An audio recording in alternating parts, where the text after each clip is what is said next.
we go. How's everyone doing today? Oh, and you know I can see you, Nat, right?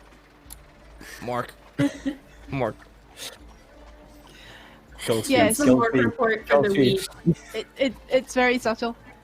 It's also Just very the placard. It's also very appropriate for Mork.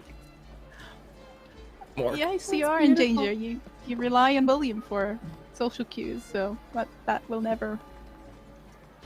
That can't go well, really. Oh. How are you today, Nat? By the way. Nat is good, Look but at- Mork is very stressed. Yeah, but when is Mork not stressed? Tacos. Yes, that is the correct answer and the only answer. Jesse, how are you doing today? Well, you know, time to go arrest an evil old lady, so good. Evil is subjective. I'm sure she doesn't think she's evil in her own ways. And Time to go detain an active member in the community with a vested interest in other members of the community. wow, that was the guardiest sentence I've ever heard from William, I think. Well, we are guards, so. Yeah, no, I'm impressed. That's great. He used the word detain. I'm proud. Yeah, very. Anna, how are you doing? How's Dorcas feeling about getting close to closing the case? Fantastic. Oh, Dorcas is feeling great. Dorcas is, like, ready to go, charge needlessly into the face of probably something dangerous, but she hasn't thought too deeply about danger. I mean, why would you, right? That's Yeah. counterproductive, some people would say. And our last but not least, proper shepherd. How's Duncan doing, Tom? Duncan's, well, he is standing there speechless, letting the pieces fall into place, trying to figure out how we didn't see it earlier. That's how he's doing. Yeah, we ended up on quite the revelation last time around, which I will come to in just a second. But first of all, I want to again remind chat of the various options we have today, and also welcome everyone on YouTube watching us in hindsight 2020. Of course, you will already be probably aware of who died, who didn't, and whether this case actually worked out, because we're screaming about it on Twitter and in Discord a lot, where you can join us as well. And there we go. And those who are watching us live on Twitch, you can of course influence the whole thing and help our guards out with your retweets and with donations as well. If you want to help us, me or the guard, there's a couple of links in chat that might help. There's a couple of other things though, because we're not just, of course, alone creating these worlds, and there's lots of useful tools, which some of them we use on a regular basis, like our fantasy grounds here for our online roles. We use World Anvil for the world building. We all like our special tools, special gadgets as well. World Anvil in particular is something we've been using more often here on Encounter Roleplay, mostly because it is just super helpful and really nice to have for anyone who creates worlds in their spare time. So if you click the link in chat, have a look and maybe use the discount you can get through Encounter Roleplay as well. For all our other sponsors, I'm gonna hand over to past Charlie to give us a little bit more information. Before we begin today's show, I would like to take some time to remind you about our sponsors. Fantasy Grounds, our virtual tabletop of choice. All of the beautiful maps and roles you see tonight are done using Fantasy Grounds, which you can try for free at fantasygrounds.com. You can also get all of your miniatures from Wayland Games. Go to waylandgames.co.uk and get yourself a huge range of D&D, Warhammer and 40k minis for up to 20% off regular retail price. And Tabletop Loot, who sell incredible dice. Go and check them out at tabletoploot.com.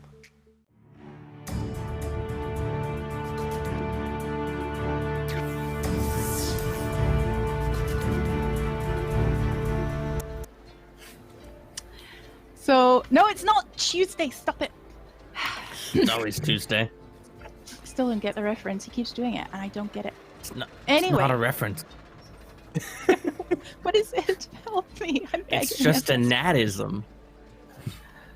Right.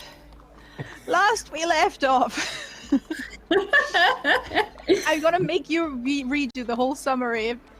No. Gonna be nice. Last we left off, we saw our guards in a very interesting situation, a very tense situation, facing off and, well, staring down, really, to put it bluntly, with their goth makeup and terrible stony stares and glares at poor Darian Drummond, whose only crime was to trade illegal necromantic artifacts, which he had dug up and stolen from Greyfriar's graveyard. And that was the original case our guards were pursuing. They were tasked by Rupert Knox, head of the Department of Mortal Relativity, to find out who was selling these necromantic artifacts. And after a little bit of a, some would call it wild goose chase, others would call it collecting evidence, doing it by the book, they found their way into the graveyard. A couple of adventures, a couple of items and friends made later, and eventually William decided to just confront that Darian Drummond guy, right? That was a conscious decision. Not at all messing up the sting operation. That was intentional. Darian Drummond, running away, of course, was eventually happy to tell them everything he knew. Everything he knew being that he tried to do it legally. He tried to go with the Guild of Resurrectionists, but they didn't want him there. In fact, they kept threatening him with violence. They kept trying to get rid of him, and in very explicit tones. There was this old lady in particular, an old lady called Waldy, who is apparently a little bit worse, a little bit more dangerous, a little bit more evil than many people would assume, than you guys would have assumed at the beginning. So as you're staring down at Darian Drummond, he just told you pretty much all of that last bit, and you put two and two together.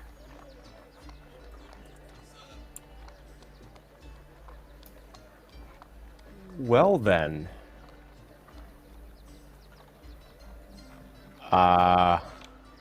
Mork. So it was the old lady at the bar?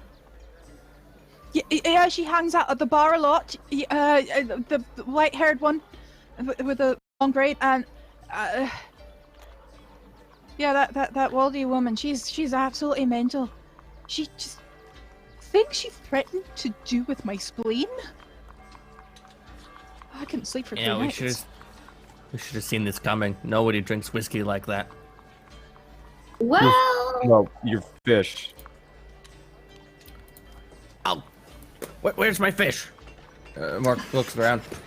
You remember at this point that, oh god, yeah, running out of Sandy's pub to get to Darien, you forgot a very happy Magic who was sort of splashing along to the song and dance that Diageo was performing. You left him there on the table. Yeah. Are you running back to get him? Oh, there.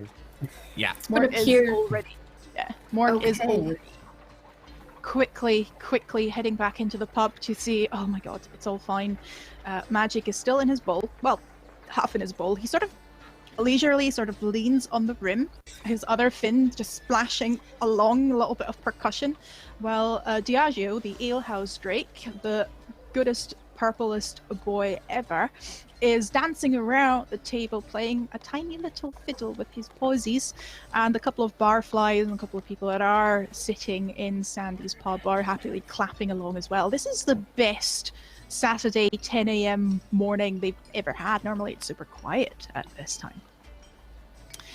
Just when you head to the table to pick up Magic though, you see Diageo stopping his fiddle and taking a little flask, a teensy tiny flask because he's tiny already, and is going slange it, and then he drinks, but then he also pours a little bit of that different type of fish food, I guess, into Magic's bowl.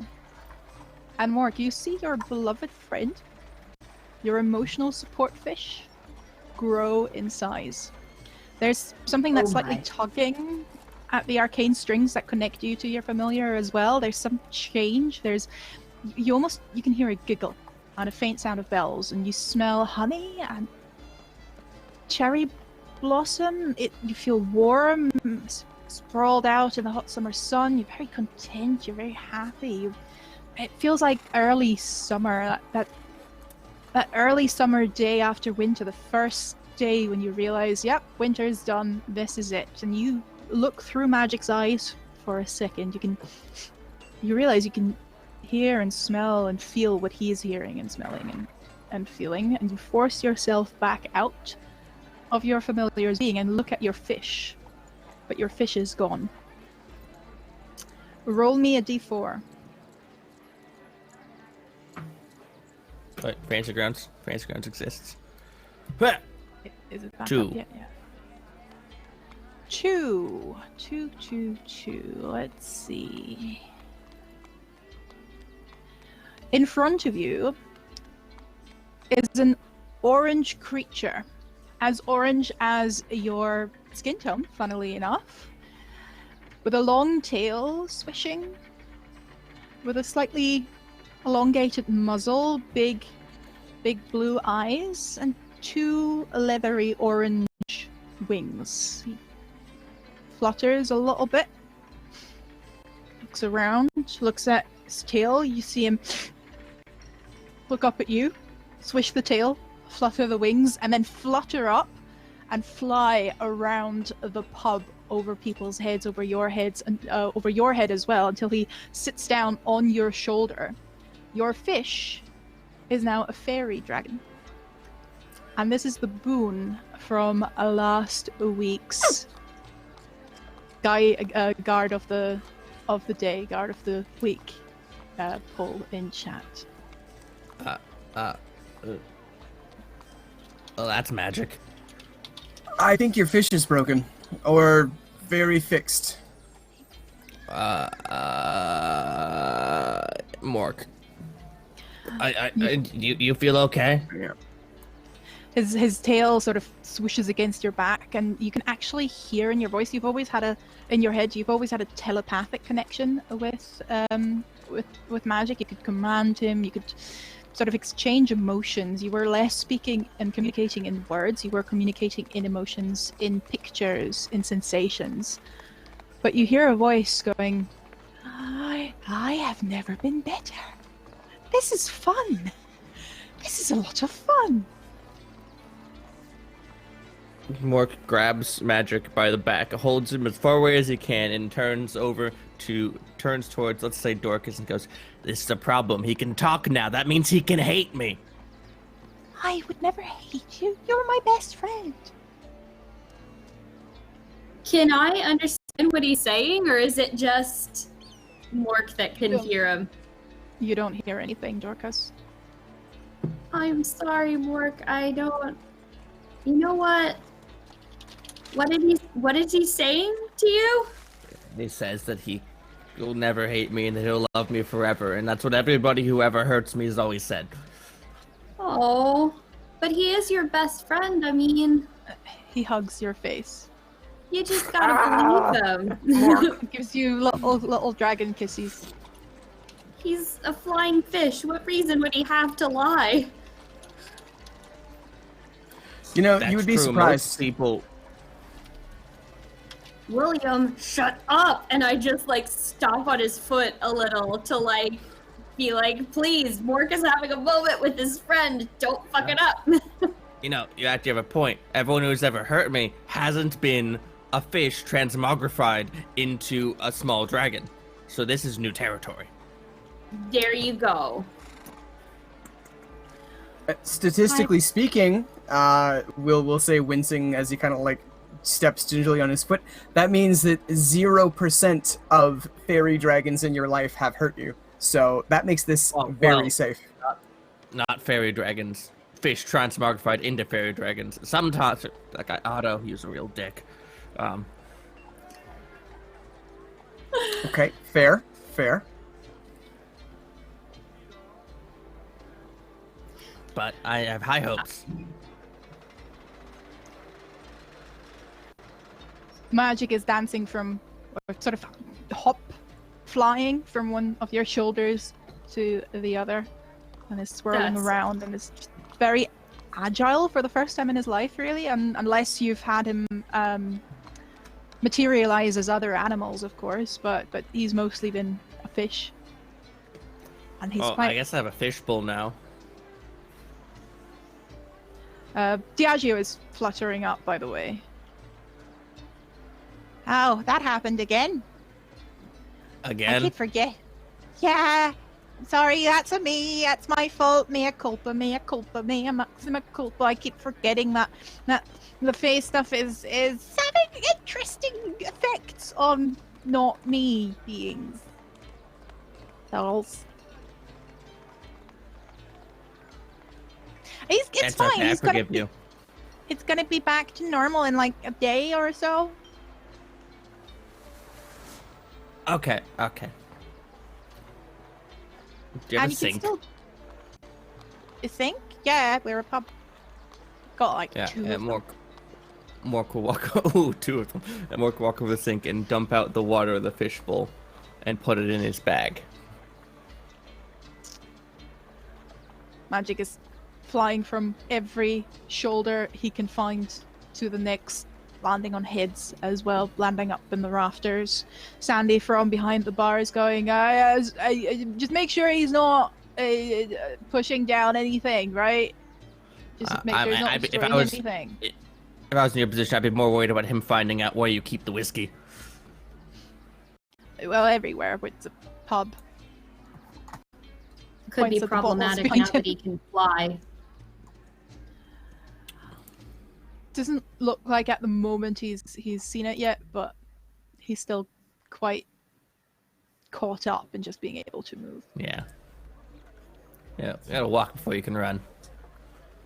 Very true.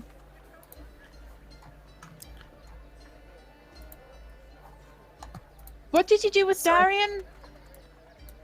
Just asking for a friend. Duncan I stayed let- with him.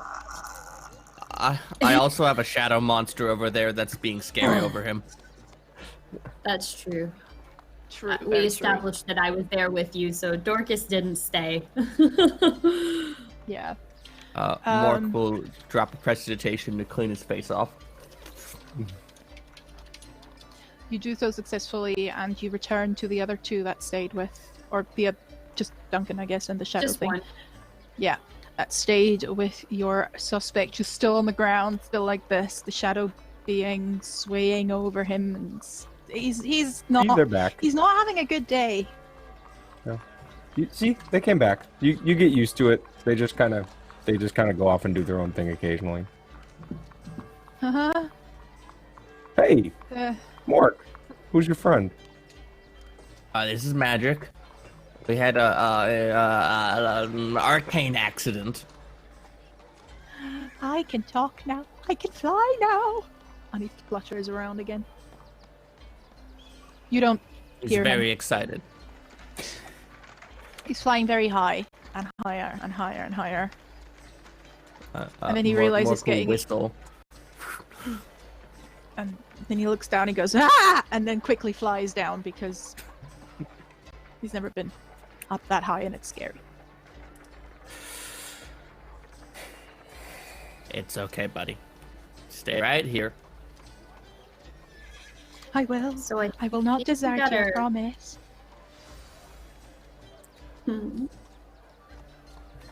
Now, I was just gonna Darian. say, I think we, yeah.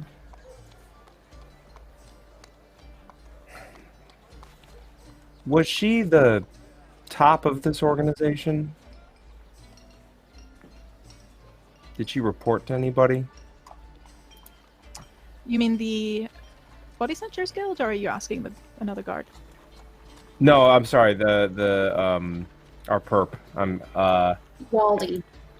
Yeah, is Waldy the head of their little illegal illicit trade going on, or is she associated with the Body Snatchers Guild?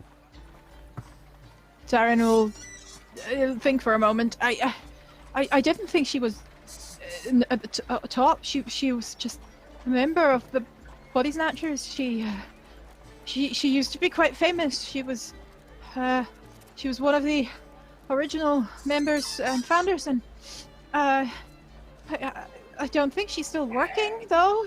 Was she the one who was killing people? What? What, didn't we get that info?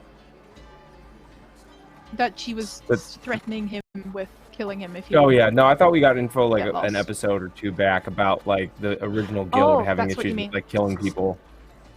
Well, there's always been rumors, but there's always been rumors about them all. Burke, when he was still with his colleague here, they were definitely killing people, and Waldy and Torrens, some used to say that they were witches and prying on innocent children at night, but I don't know. That was long before my time. I see. Turn to the rest of the group. We may be dealing with something potentially very dangerous. We can What do do you it. say we have take friends. this guy? What do you say we take this guy back to the guard station so they can file all of his related paperwork, maybe get some reinforcements, and then bring her in? What time of day is it again? Good It's question. very early. It's like 10:30, 11ish in the morning. Yes, we may be able to get back and catch her when she gets off shift. If I recall correctly, she clocks out at the end of lunch break. Lunch, yes. We may be able to nab her in the street and not in the tavern. Or catch her in the tavern when it's mostly empty. Or doesn't she go home too? We could like wait at her house if we need to. We can tail her. Yes, that also. Though she has, if I recall correctly, she has a wife, and we don't know if she's involved in this. That's So true. maybe we need so we might need to look into that as well. I'm also just going to put out there that she kind of looked like a walking corpse, which is to say that there's a very real possibility that she is one and was actually using magic to pretend not to be. So we should probably be warded for any kind of...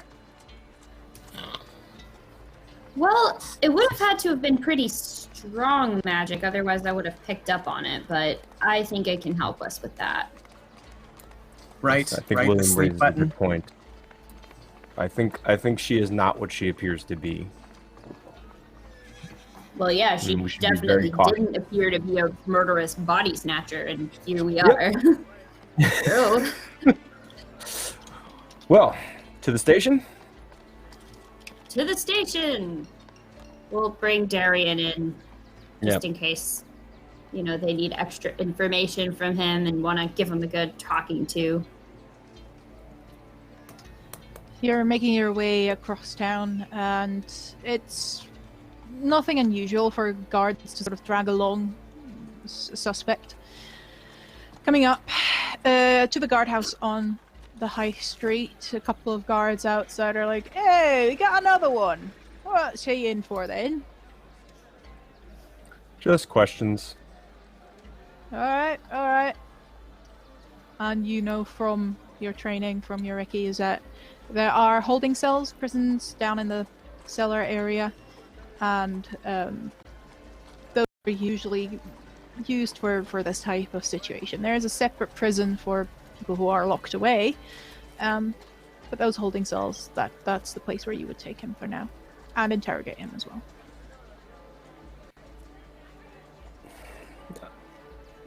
Sorry. Let's put him in one of the cells, and just at the end, just be like, "We're gonna keep you here. Hopefully, this will keep you out of the way and safe from any potential reprisals." All right, thanks. I think. And he's willingly going along with one of the guards. You sort of hand him over to. You give them a little bit of a brief summary as to why he's here, what case it pertains to, and he's like, "Oh yeah, The artifact, yeah, I heard about that one. I'll tell Tallulah.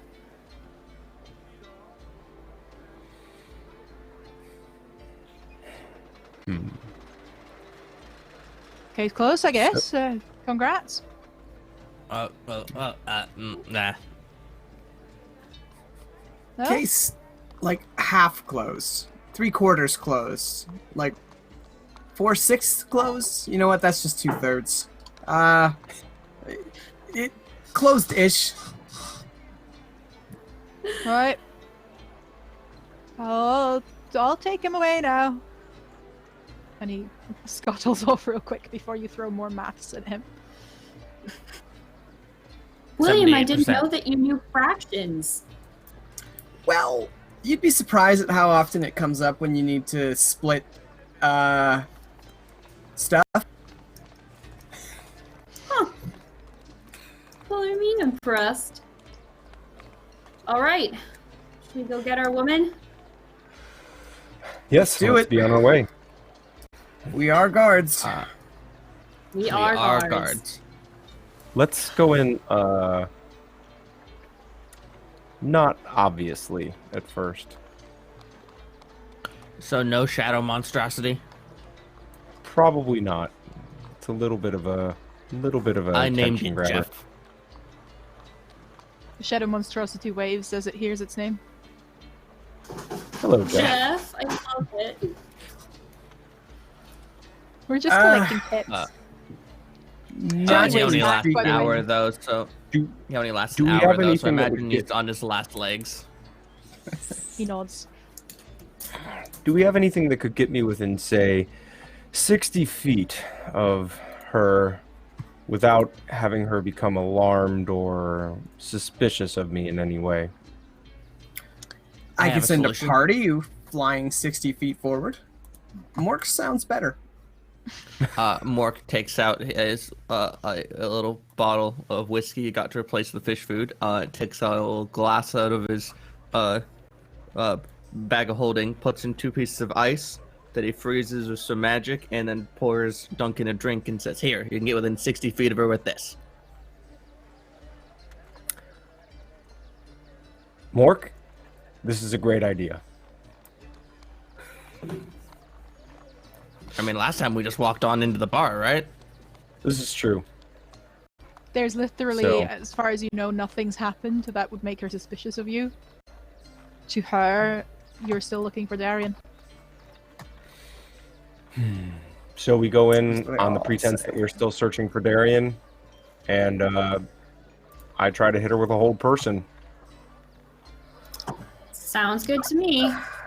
I have a I don't- feeling Guys- that one won't work. It's worth a try. Just be ready for trouble if it does not work. I think we might be better off when besides, I think- Dorcas go to sleep. Dorcas go to sleep? Telling undead to go back to sleep. Oh, right. I was like, wait a second. I don't know how to do the sleep spell. What are you talking about? Never I am mind. special concerned that skill. she's very much alive. Yeah, she seems to be alive, but if something has changed since we last talked to her, yes.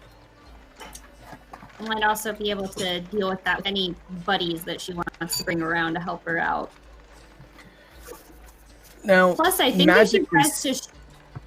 Oh, go ahead. I was just going to say, I think if she tries to shrug off old person, does that count as resisting arrest? And then we can be like, aha, now you really going to jail, lady. You're killing people and you tried to flee. As far as I'm concerned, any form of my magic being disregarded, ignored, countered, shrugged off, or resisted is basically a crime. Because, I mean, we're guards. So, You know, William, I can't really believe that I'm saying this, but maybe if that doesn't work, we could just have you suggest to her that she go to the jail with us. I mean, I'm not gonna lie, that was my plan A. But that's usually plan A, and then getting out of the way is usually plan B. hiding for a bit tends to be Plan C. You know. Well, the guard handbook does suggest to arrest somebody, you should walk up to them and declare to them that they are under arrest, and they should accompany you without resistance. There you go. I don't know if we're going to be guard. able to do this one by the book, Mork. She's killed the an book says awful it. lot of people, potentially. Oof. Well, maybe we should start that way, but be prepared for the worst.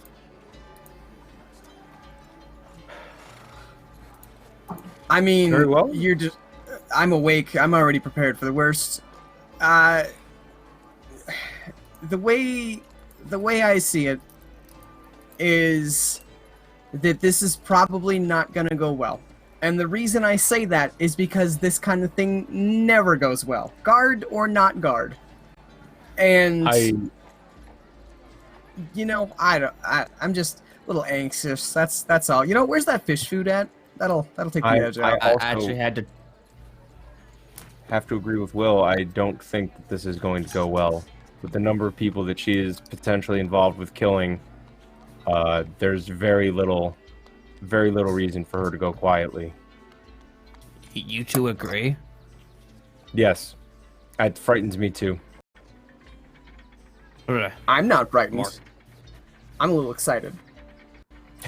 Well, that's good, because I'm going to, right before we go in to help Waldy out, since William said that he wasn't frightened, I'm going to cast Heroism on Mork and Duncan, which is going to give you an extra 2 temporary hit points, not that much, but you are immune to being frightened for the first minute. So I will do that right before we walk in to where she is.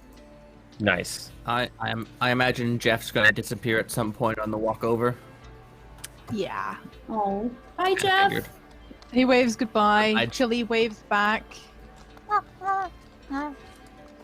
In the middle of the night. Bon voyage. Wherever You may are. go. Are you wanting to need to do anything else before you head towards the Irn Bll? From an out of character perspective, I am only missing 2 spell slots. They do both happen to be 3rd level, but I've got everything else. If we do take a short rest, Arcane Recovery is pretty good. Yeah, I can get But- one of those spell I'll slots spend back. Really? time. But I don't know that one spell slot is going to make a difference when we've got a criminal to arrest under ideal circumstances, or at least as close to ideal as possible. Yeah, I Plus think the if we other wait an thing, hour, she won't be where we know where she is. Yeah, that's what I was going to say. All right, let's go do guard stuff. You can definitely take that We short are rest, guards. because in the grand scheme of things, you would know it's not that big of a deal. Mm-hmm. Voice in the I- sky says yes. Would recommend doing so? Because I care. That's so kind of you. I know, Ah, right? You already actually gave quite us some concerning reserve is time, what it Lydia. is. We'll be fine. Don't tell anyone. In that case, I will Arcane Recovery back one of my 3rd level spell slots. Big That's same. about it. Yeah, I am all good to go with hit points, so. You have a quick coffee break in the guardhouse. Give the guards asking about the artifact case, the gist of it. Give Sophie a cuddle, as Tharkus is currently trying to train her to scare people on command and distract them in a fight by squealing really loudly. So I'm not sure how relaxing that short rest is. Every now and then you hear a pig squeal. But Sophie's doing well, and everyone loves her for it. But then again, everyone loves Sophie anyway, so... I mean, at one point, Mork's magic default is state is terrified, so he's probably doing fine. I mean, not once you get that heroism cast on you, but magic is fluttering out the guardhouse as well and drawing quite a lot of looks. Someone clip that actually. This is good. You realize, Nat, that you're creating one of those gifs we put on Twitter right now for I hope so. things. But magic is fluttering around. He's the talk of the guardhouse as well, because some people know magic at this point, but not as a fairy dragon. And he's quite happy for the attention. Every now and then you hear him saying, "This is great. I enjoy this a lot. Can I always be like this?" And he always comes back to you. Yeah. We're heading to the Irn Bll, which is, of course, spelled Irnbll, and has a bright orange facade. And if nobody gets that reference, because it's a bunch of Americans here, it's Irn Brew, which you should totally look the adverts up for, because it's hilarious. Anyway, you're heading to the Irn Bll. Mork can just push himself against the wall. It's all orange. He'll just blend right in. That's true, actually. It is more colored.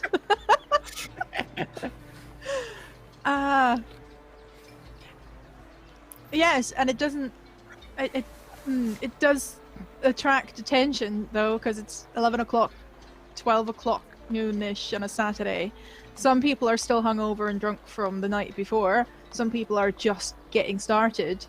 The grass market is busy with its weekend market. You hear a couple of auctioneers trying to auction off sheep and cattle. And the Irn Bll is already somewhat busy. It's a nice sunny morning as well. People are sitting outside watching the auctions going. You see a familiar face. You see the bartender from last time. He waves at you like, "Sup?" You don't see Waldy outside.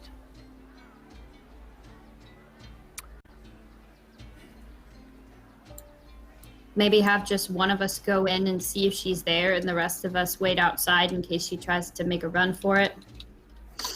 Duncan goes, "I'll go around back. I'll wait near the back exit."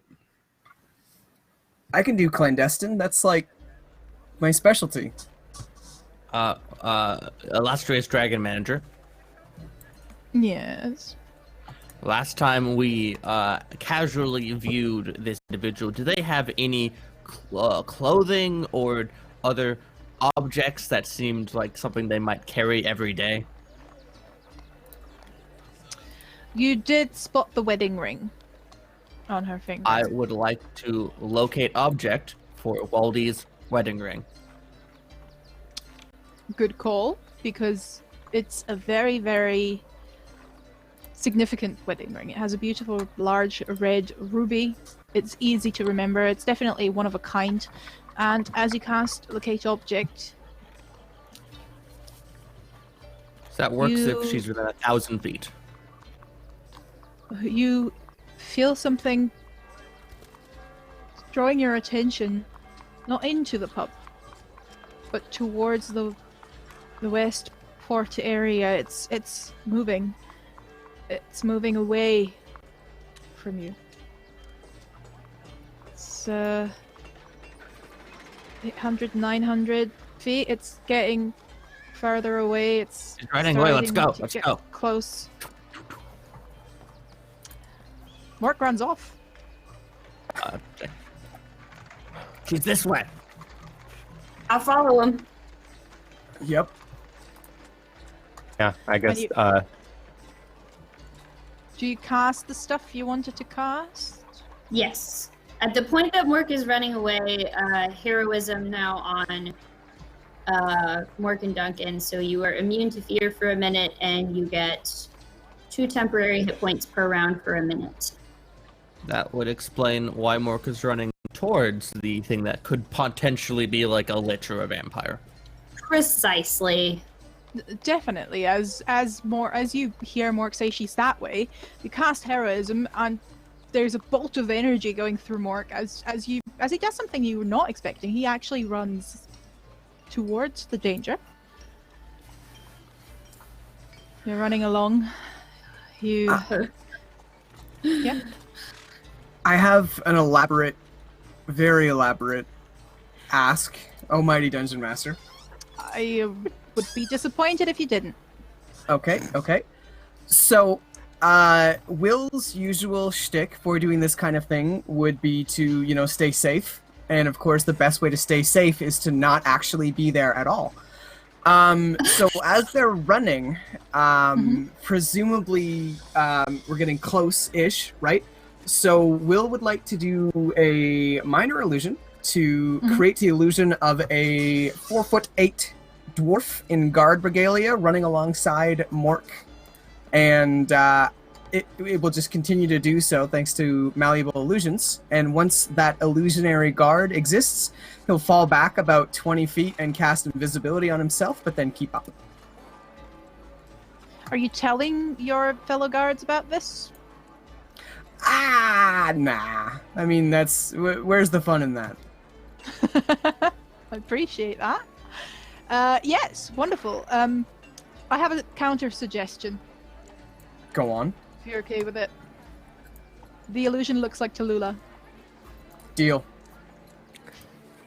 So you're frantically thinking about, okay, I need a decoy. Yes, dwarf, hardy, fighty. Which guard dwarf do I know? Guard Captain Tallulah Thundertongue. So, Mark, as you look to your left while running, either they caught up real quick, or that's Tallulah next to you, running with a determined, grim look on her face that is even grimmer than usual. I'm not afraid, he says out loud, and keeps going. The illusion doesn't react to it at all. And as you run through the Westport, which is the sort of poorer area of the city, you can see the houses are getting a little bit more decrepit.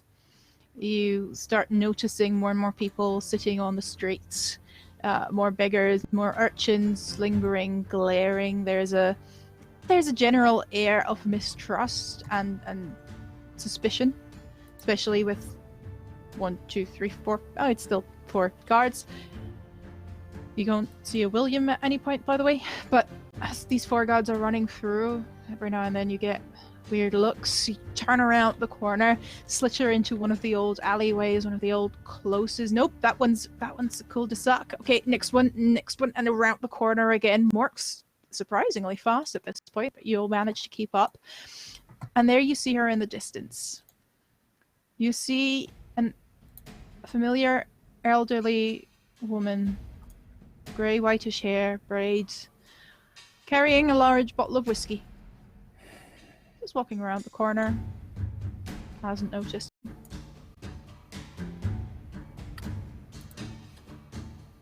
Let's slow down and think about where's Will?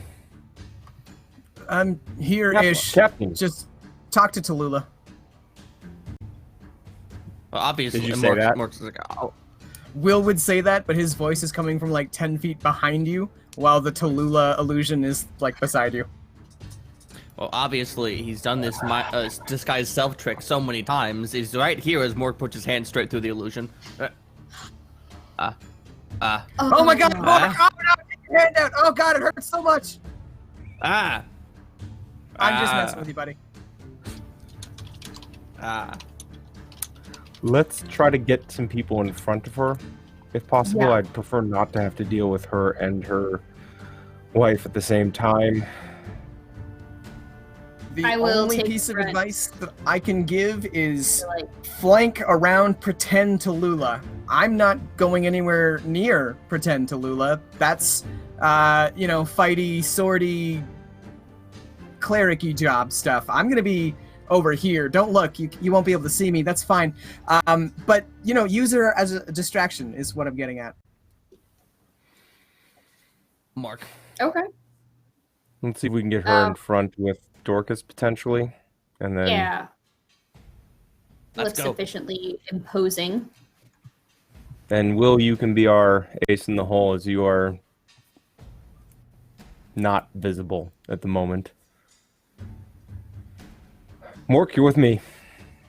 Let's go. Mark. I will just have my axe at the ready, not like brandishing it or anything, but it's out. I'm holding it. Walking with Ghost Tallulah. So Dorcas and Ghost Tallulah at the front, Duncan and Mark at the back, William nowhere to be seen. Yeah, we're gonna Are try you- to get Dorcas and Ghost Tallulah like out in front of her. As in, are you trying to just pass her with pretending not Is to there a be way? here Will we for know a her? way to cut her off? Yeah. Roll me... What would be that check? General intelligence test. Ooh, I can general do that. intelligence. Yeah, all of you can do that So- because you've all been growing up in the city, or at least been in the city long enough. Uh-oh. Great start. 10. Hey, there it is. Dorcas got a dirty 20. Not bad. That's So, really good. William and Dorcas, yeah, William in particular, you know the Westport. You've picked up plenty of people in the Westport. You know that the old closes are a strange little zigzag, whereas in the old borough up at the high street, they're very much following a pattern of almost like a fishtail. Westport doesn't make quite as much sense, but you know if you head this way, that way, that way, that way, yeah, you can cut her off the next corner. Dorcas, just follow the Tellusion. Got it. And then, by way of malleable illusions, I'll just slightly reprogram the illusion's path to go the right way. Cool. What does the malleable illusion do exactly? Like, can you be out of sight? Do you have to walk with them? How does that work? I believe that minor illusion in general requires it to be within my sight, so I'll stay in a range to be able to do so. And then malleable illusions just lets me tweak it as long as it continues to exist. So you go with them because you do have to go around the block basically to cut her off. Sure. You reach a little fence, but you already know there is a little hole down there you can squeeze through, and you both do it easily. You can pincer her. How are you going to approach her? I think the captain and Dorcas are supposed to be the ones to get the attention first. Yeah, Mork and Duncan will be just cutting off line of escape or coming in for support if she starts getting fighty. So Mark and Duncan, roll me a stealth check, please. Happily. Oh my goodness. That's gonna It's a be good. 9 total. So I have disadvantage on this. Oh, yeah, because armor. Yep. But hey, I got a 15. That's some disadvantage. Not bad, and she did not roll well enough to realize that people are after her. Keep in mind, by the way, you also have your donated crits from the last sessions. Might come in handy now that Sure remembered that. now I got a that plan. Dorcas and Tallulah are suddenly appearing, closing off the path. Baldy looks up, holding her whiskey bottle. Keeps walking toward you. She's walking towards us. Yeah, of course. Are you trying to hide? Are you trying to just confront her directly, or? No, I'm just about to be like, excuse me, Mrs. Waldy. Oh, yes. Hello. Can I May I help? have a moment to just speak with you for a second on some guard business? All right. All right. Yeah. Oh, didn't we meet the other day? Yes, we did. But You're that lovely green lass, aren't you? Yes. Hello. Don't try to make me feel bad about this. Ma'am, you are wanted in conjunction with illicit activities to do with the Body Snatchers Guild. We're going to have to ask you to come over to the guard station for some questions so we can get all of this cleared up, please. At this What? point, Will would like the Tellusion to say, "We are guards." Well, technically, I am guards. You are guard boss. But yeah, what she said. We are guards. We are guards. And We we are would like you guards. to come to our guard post and answer some questions. Please. Mork. All right. Oh, of course, I'm happy to help. Is it about that horrible young man I told you about? Darian? Yes, that one. Something to do with it, yes. Did you catch him? That little scoundrel, giving us all a bad name. I'm You gonna come know- with you. I will just tell my wife, and we're just living here. Are you okay with me just delivering her lunch? Yes? Sorry, no, but that's not going to fly. We're gonna have to ask you to come on down, and you can have one message spell made available to you at the time of your arrival at our station. So you can message your wife then if you need to. Standard rates do apply. You have a collect spell from. Right. Roll me a deception check, Dorcas. With advantage, because it's not exactly deception. You are trying to withhold that she's not, that it's actually her being the suspect, so there is some form of deception involved. But you're still completely within your role as a guard. Well, it's deception.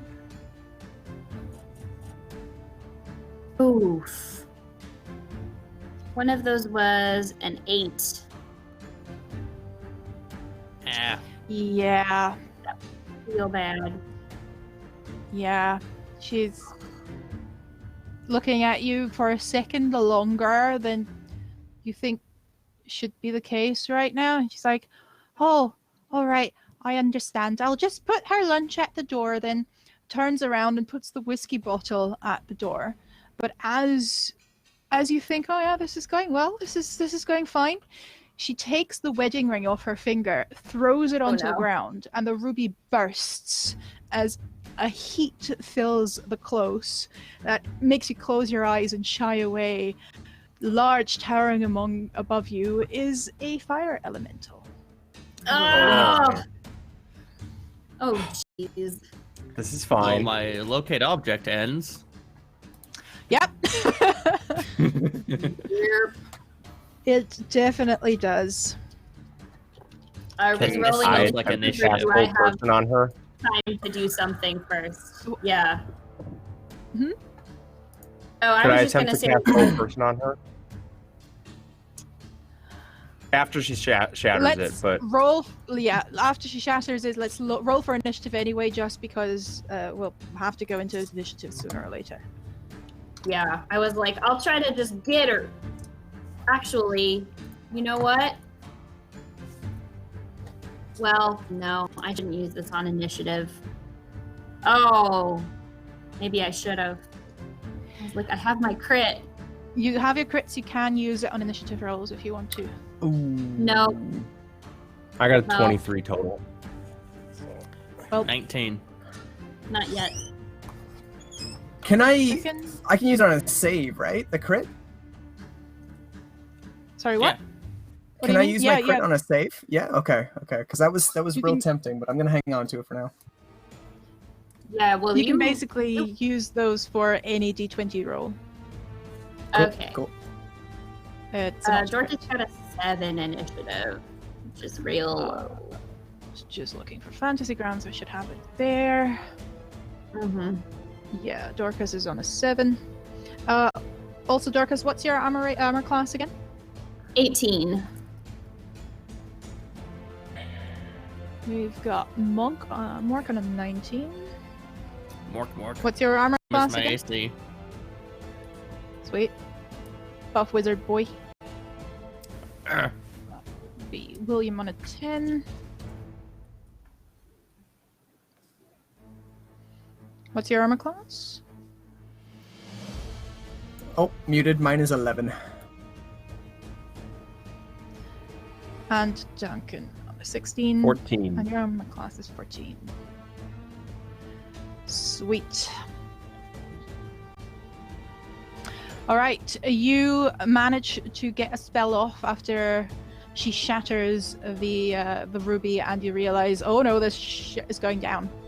What are you casting? I'm casting hold person. That's a wisdom save, correct? Yep. I'm sorry, but you're coming with us. DC's 14. I'm gonna use my crit for that. Oh no! Yeah. We did learn something important. I- She is a humanoid. She is. Where am I? Here I am. You see the hold person spell taking her grasp. She looks up for a second and she turns her head, glares at you, shooting daggers out of her eyes. Not literally, this is D&D, it could happen, but just realizing she is surrounded, that there's 2 more people. And she shakes it off. Anyone else wanting to get a spell off that is hidden? That would be Mork and William. Mork is, because is heroism still up? It only lasts a minute. I don't know how long we were running. You can have it for 2 more rounds. Okay, so he's not afraid yet. So I think Mork will attempt to cause fear in Welty, which is a Nice. wisdom save, I think. But that is a high number that you just rolled. It is, yeah. That's a big number. Big number. It's a 19 rolled, so she just looks at you, twists her head, like, what are you even trying to do? You are not a fearful person. And you can see that her demeanor has changed now. She is standing a little bit taller. She seems a little bit more lucid, and her face a little bit more hardened. William. Anything you can do as a surprise round from where you are. Can I see any elevated ground that is easily accessible right now? Like any ladders leading to any rooftops, anything like that? There's Even like no a second ladders. story walk up with a patio would do it. It's Edinburgh, not New York, so we don't really have ladders as such in back alleys. You can see that next to you there's a couple of boxes just stacked. There's a little logo of a, to you probably well-known whiskey distillery on top. Seems to be a warehouse of sorts, but you could climb that, I guess. But it's still just a small elevation. You wouldn't be, if that's what you're asking, you wouldn't be out of range for spells. Are the boxes empty? Or are they full of whiskey? They are closed. You'd have to spend your action investigating that. That won't drop invisibility, so yeah, I will happily do that. Cool. You look at the boxes, you try and get the lids off, and you try and move them around. For moving around, they're not light. You can't really move them. You manage to pry off one of the lids, and yeah, there are whiskey bottles inside. Okay. Will is gonna formulate a plan that involves a lot of explosives.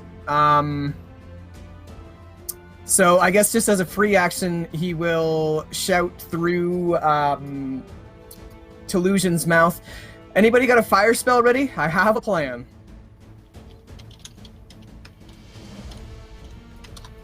The Telusian shouts, "Anybody got a fire spell? I have a plan." Good. Not perfectly lifelike, but here we are. Then I will grab one of the whiskey bottles. You know what? No, I'm invisible, so I will not grab one of the whiskey bottles, but I will look at one of the whiskey bottles and make sure that one is easily grabbable. And then I will just kind of keep an eye on the combat and end my turn there. Sweet, you have a whiskey bottle. We're entering proper initiative order now, with Mork, who was just glared at and told that he's not too fear-inducing by an old lady who used to be nice and now isn't. What do you do? Maybe I could be kind of fun-inducing and go, "Magic, I choose you!" And Magic's gonna fly forward and use their Euphoria breath. Mm-hmm. Oh, that's one creature. I think I'll do it on the fire elemental, because it's more likely to fail a DC 11 wisdom save. That's a fair call. And if you would try and do it on, on Waldy, you might hit Dorcas as well, because she's fairly close. It's a single target ability, otherwise I do it on both of them. Okay, no worries. It's okay. It might be a breath attack. Yeah, it might be a breath attack, but the dragon is very tiny, so it's only one target. That's a good point. Alright. Where's my elemental stats? There we go. Wisdom.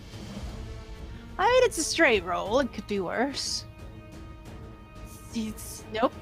The Alright. elemental is starting to sway a little as orange and red and yellow sparks fly from Magic's mouth and start engulfing the elemental. At first, it looks like a little bit of fire in its own right, and maybe that's what catches the elemental's attention as it's swaying around, swirling around, and you see what looks like a face that every now and then appears in the flames.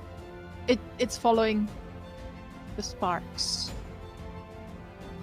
So on its turn, I believe it comes into effect, right? Yeah, on its turn, after roll the d6 to determine what it does now. It's kind of like a confusion spell. Sweet. But Mork's gonna walk forward Yeah. up to Waldy and go. I turn back to Dorcas. If this works, coffer. And I go, in every heart there is a room, a sanctuary safe and strong, and I will share that room with you until a new one comes along. I need her to make a wisdom save. Not a wisdom save. It's my whole shtick. I can tell. You know what?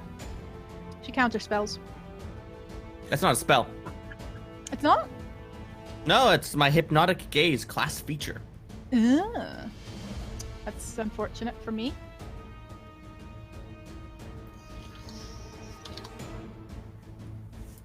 $11 probably doesn't hit. Oh, doesn't all right. So if it works, I guess you have a nat 20 thing there. She is incapacitated and charmed and has 0 movement until I stop singing. That's a pretty strong class feature. Yeah. It also Wow. ends if she takes damage. But hopefully Right. the elemental's out of it and she's out of it. So, cover? Guess it depends where the elemental is going. It is Waldy's turn. Does she get a save at all? Nope. Alright. She's just standing there, swaying as well. You have 2 very stunned beings in front of you. One of them being an fire elemental is a little bit surreal. Duncan, you see the scene unfolding.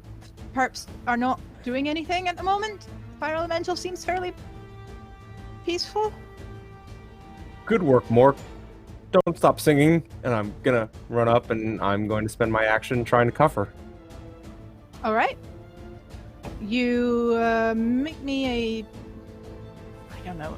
She's not resisting. She'll just... You cuff her. It's not like she's trying to fight it off.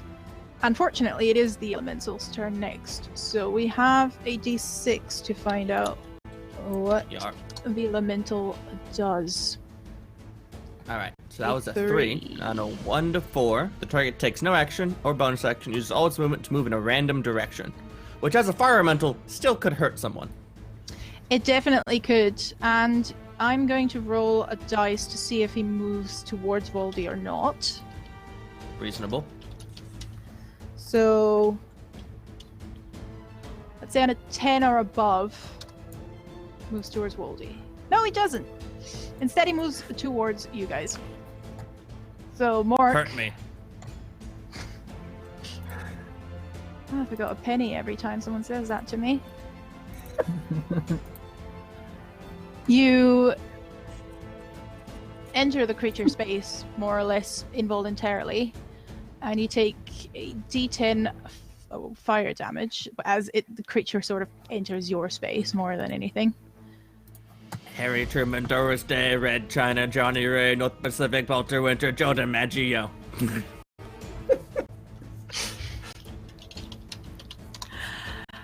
8 fire damage. Alright, it's 2 temp and 6 actual fire damage that I take.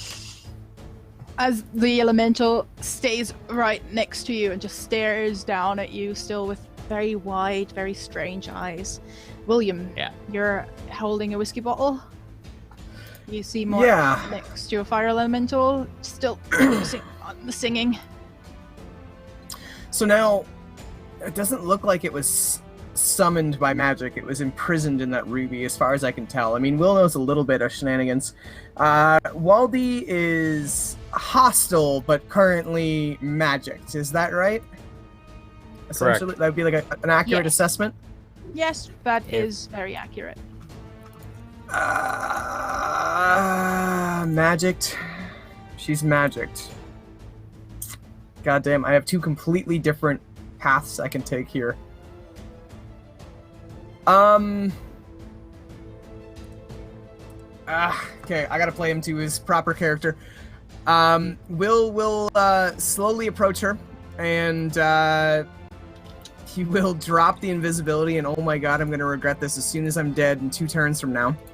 And when he's about 25 feet away, he is going to cast Suggestion on her, which would be, you should dismiss the fire elemental and come quietly.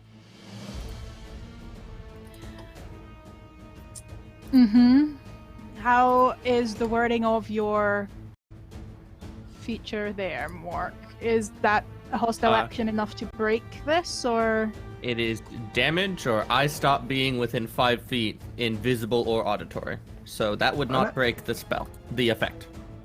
Really glad I didn't catapult the whiskey bottle into the flame elemental to cause a giant... You know, never mind, it's fine. Wait, you were not within 5 feet of her at the beginning. You were hanging behind with Duncan. That's why I said I move up to start my turn. Alright. Fair enough, doesn't matter now. With the gentle hug of the fire elemental. You are casting that suggestion spell. Yes. Does your ability do anything to wisdom saves, Mark? No.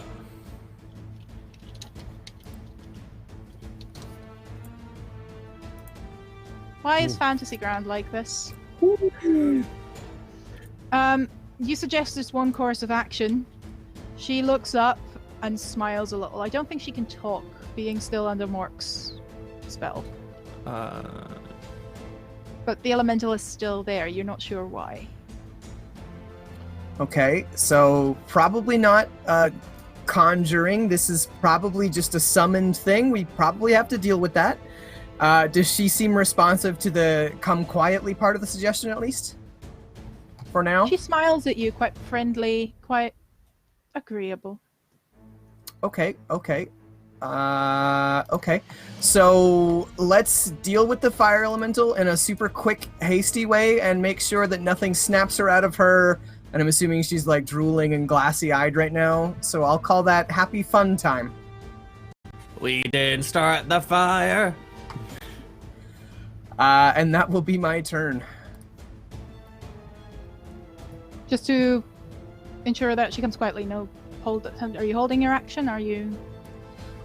No, I used my action to suggest that she come quietly, and she's doing it. So we got to deal with this fire elemental. Dorcas, you're standing next to Waldy. William just popped out of invisibility. Is Tallulah still there? No, the duration is... I mean, I assume that when I use another spell, I have to break invisibility anyway, so if I'm doing that, I would assume that it would also take enough of, like, a mental tax to dismiss the illusion as well. William has now opened his cards for everyone to see, and still holding the whiskey bottle. You heard what he said.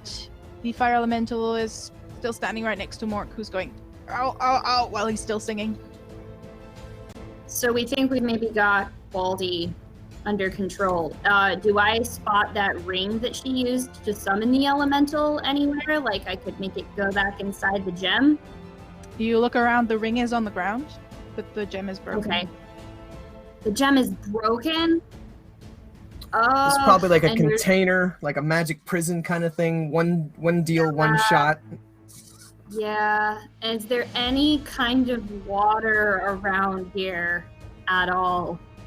There's liquid, but it's whiskey. Yeah, no, that's not gonna work. All right, I'm gonna shout out really loud. Someone please call the fire department! Call the fire department! We have a fire!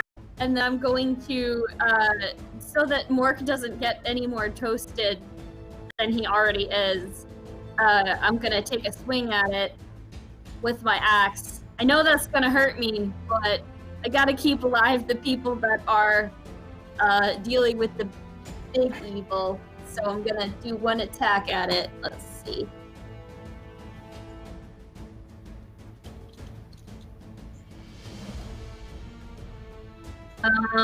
First one there was an 11. Did that do anything? For the fire elemental, that is Yes. actually not enough. All right, I will try that again, but this time I will use my clockwork amulet that I got in the crypt. So I Yep. will roll an 10 plus 18 your there. stuff. Yep.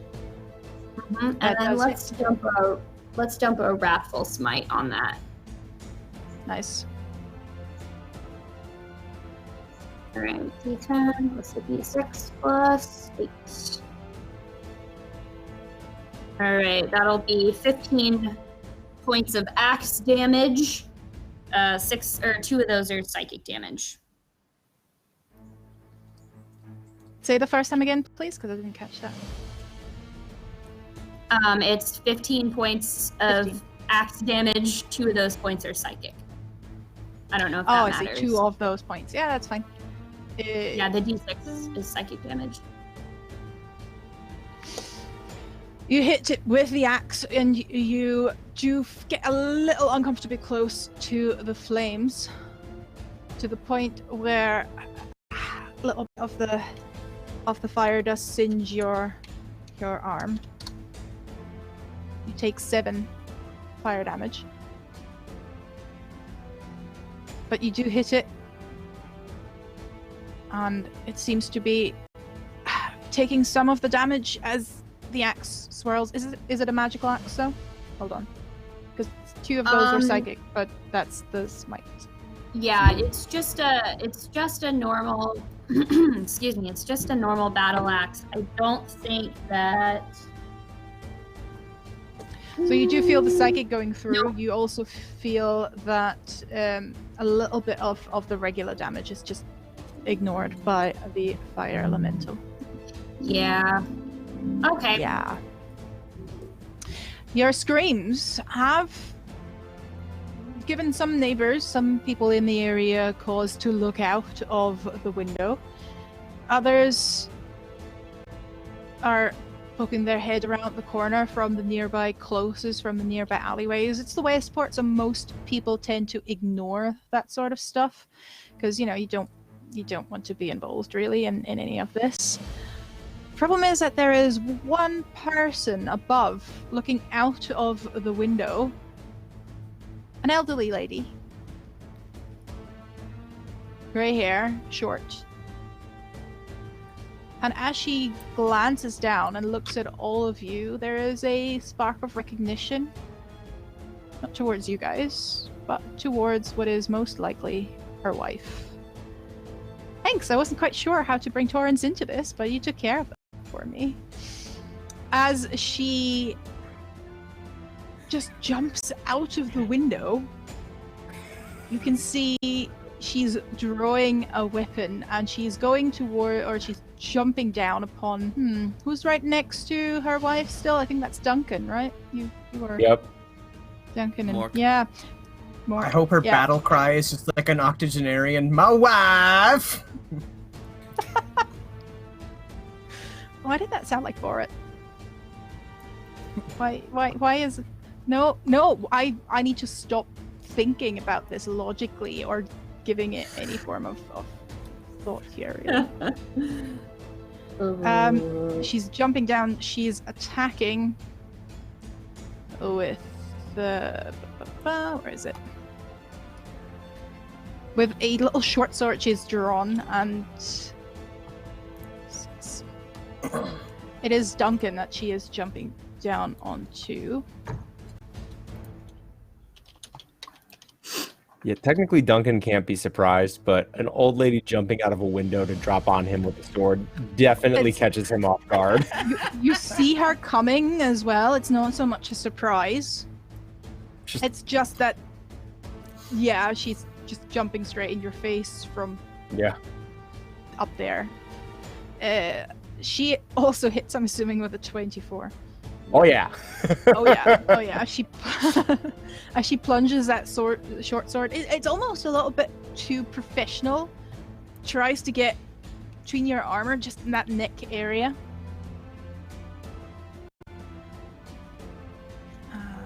That is. I need 2 monitors one of these days.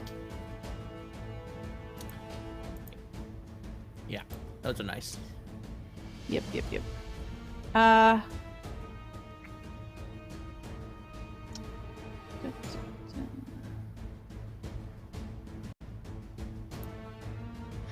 You can't be surprised, you said, so that's good. You don't take the extra 4d6.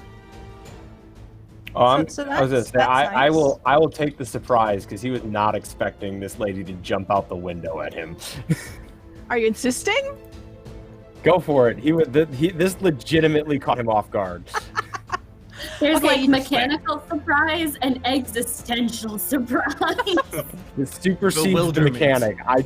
She jumped out like Olde jumped out the window at me. He didn't see that one coming. I'll tell you what, then I'll skip the second attack. You take 17 damage. Everything's fine As here. the sword does cut between your armor and does open up your flesh. You feel the blood trickling down your shoulder and chest. Ouch, I think is the correct term for that. We're back at Yes. Mork, who is still right next to a fire elemental, who's sort of glaring happily around the area. Did the fire elemental get afraid by Wrathful Smite?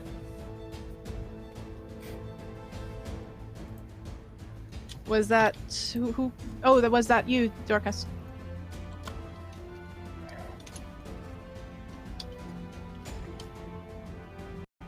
Or who cast the Wrathful Smite?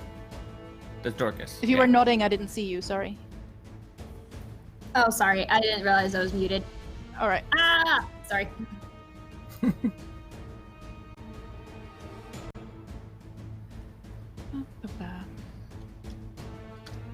I don't think I rolled the safe. Yeah, it got afraid. Okay. But it did walk Alright. away from Dorcas anyway. Yeah, I was just trying to figure out if then I could use that to keep it from coming towards me again. But I don't think so. But I will rotate around Waldy to try to get on the other side, away Use from her the as a fire meat shield. elemental. I think that's a good call. Yeah, I have to use my action to keep the charm, the hypnotic gaze going. So that's what I'm doing, my action. And then besides that, I'm just kind of nervously, because heroism ended when Wrathful Smite started. So he's just kind of like, we didn't start the fire. We didn't light it, but we tried to fight it. You're singing. That's Mork. Tapping out a couple of flames that are still eating at your robe underneath the armor. Yeah. Waldy is still incapacitated, I guess. Right? That lasts. As long as you're I keep still using singing? my action. Yeah. Nobody hurt her. Yeah. So she's still standing there, just smiling at William in this really creepy way. Duncan, you've just been hit by what you assume to be Waldy's wife throwing herself out of the window. You see her snarling in your face. You did hear her go, "Stay away from my wife," in a strange voice that is, again, very unlike an elderly woman. It's kind of terrifying. What do you do? Well, first thing I'm going to do is turn towards Mork and just kind of say a quick prayer of Belenus watch over him. And I'm going to cast Shield of Faith on Mork. Okay, mark that And down. then as I do that, recognizing a fellow professional, I'm going to get control of her like little, her dagger, her short sword hand, and yank her towards me. And in my other hand, a dagger just appears, and I'm going to use a nat 20 to stab her. Nice. Make me a quick grappling check, so an athletics roll, to see if you manage to really get her off balance. Okay. All right. Nope. Nope, she doesn't drop the sword, but you still Okay. use your crit to stab her. Roll me the damage. All right. So this is not my best attack, but 8 points of damage. Not bad.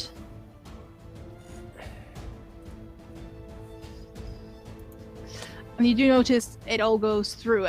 She twinges a little as you plunge the dagger into her side. No illusion.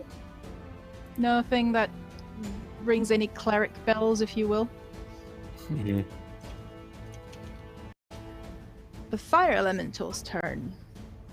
So he is scared. It's scared at the moment. It's still dazed. We're rolling that d6 to see what happens. Yeah. That's a 6. All right. So on a 6, it doesn't move, but it actually gets a save to try to end the effect. Sweet. I'm gonna use my natural 20 on that. Sure. Where's the fun in having all these things and not being able to use them? As much as my character is working, I kind of agree. Never played a hobgoblin, so I didn't know about the racial thing. That's from the enchantment wizard subclass. Oh, enchantment. Oh, I see. I Yeah. don't play one of those either. Is Dorcas still next to the fire elemental? I was so. engaged with it, so yes. Yeah. That's gonna hurt. What's the wording there?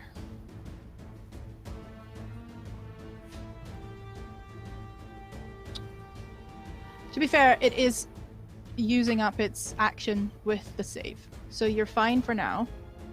But it is definitely less woozy. It's glaring at you quite angrily now, roaring, and the fires grow a little bit higher. Elemental is back to its scary form. William, what do you do?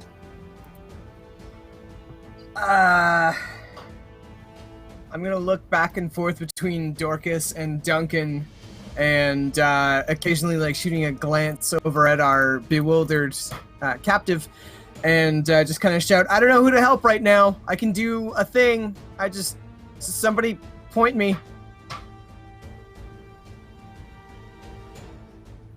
We You need can water answer pretty In the middle of bad. the night. None of these are answers. Not even close to being answers. And then Will is gonna throw his hand up like into the air behind him and make a grasping motion as if he's pulling at essentially nothing. And then 5 long plumes of cloud will sharpen to these like sword-looking things that will then fly forward and pierce the fire elemental as I cast magic missile at 3rd level. 3rd level. That just hits. Do me a damage roll. Yup.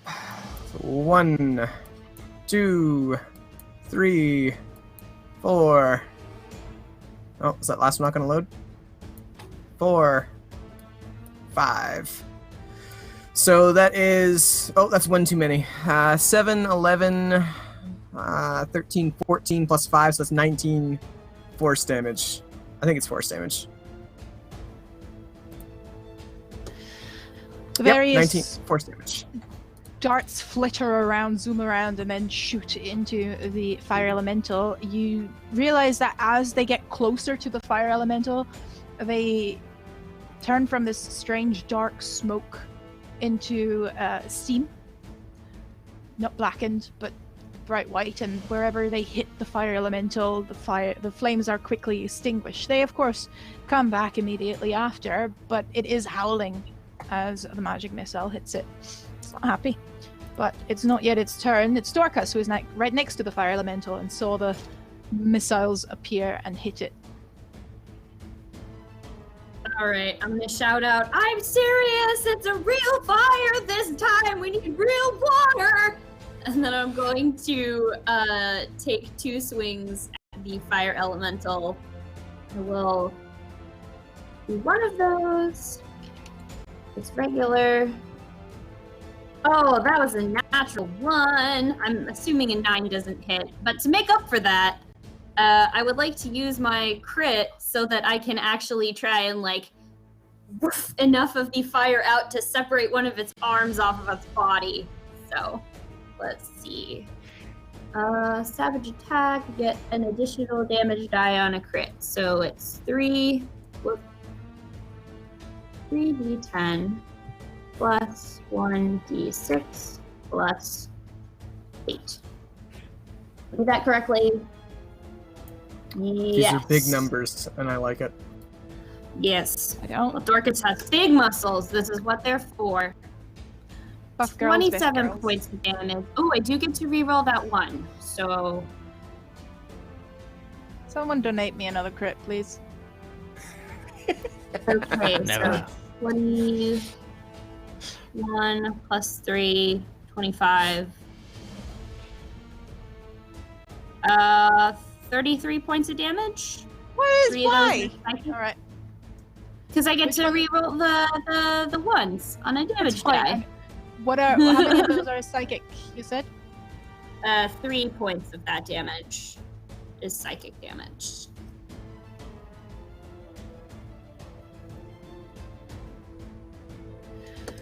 Oof. You hack off an arm formed out of fire, and it just evaporates into smoke. It seems to try and form another arm, but it takes a while. It has another arm still, so don't you worry about that. Torrance, who is standing next to Duncan, has just been stabbed in the side, is looking up and glaring at you. What is your problem? What are you here for? She says, and attacks again, because she's the kill first, ask questions later type. Attacking me. Yeah. I'm going to use Warding Flare to impose disadvantage on this attack.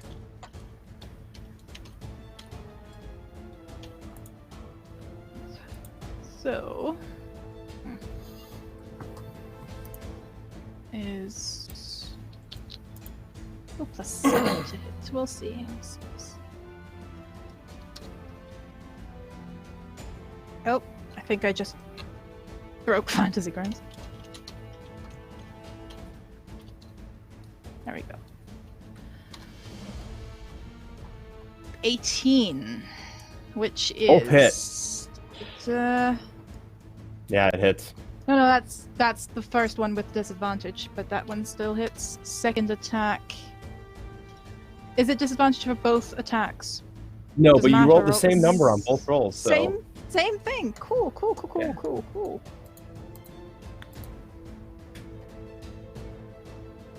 Quick. You're no longer surprised. You'll be happy. Shield of Faith is to gone. hear.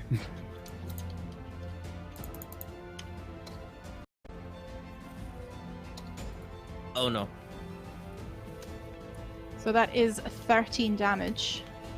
Okay.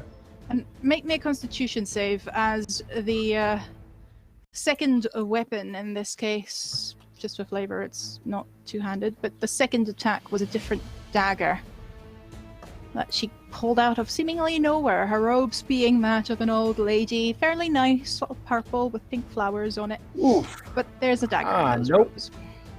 Failed. If you're near to me, you get +2. Oh, that's 10. They'll fail, I'm afraid. You feel a weakening poison in your bloodstream. God, this hurts. You've felt this before. It's. You heard about this in your old days of not being a cleric. Quite on the contrary, this is some form of weakening poison. You're not taking any damage, but you are poisoned, and there might be some additional effect as we keep going. Just pit fiend venom. Don't worry about it. I'm Yeah, more. yeah. You're seeing Duncan being accosted with several stabs and is currently a little bit woozy, staggering on his feet. You see Dorcas wailing away at the elemental. William's standing there a little bit panicky looking, trying to play that cool as good as best as he can. Who are you helping? Mork? Yeah, Mark. Alright, so Mork continues to use his action to sing to incapacitate Waldy, but as he does it, he's kind of looking at the one who's stabbing Duncan and be like, tell her about it. Tell her everything you feel. Give her every reason to accept that we're for real.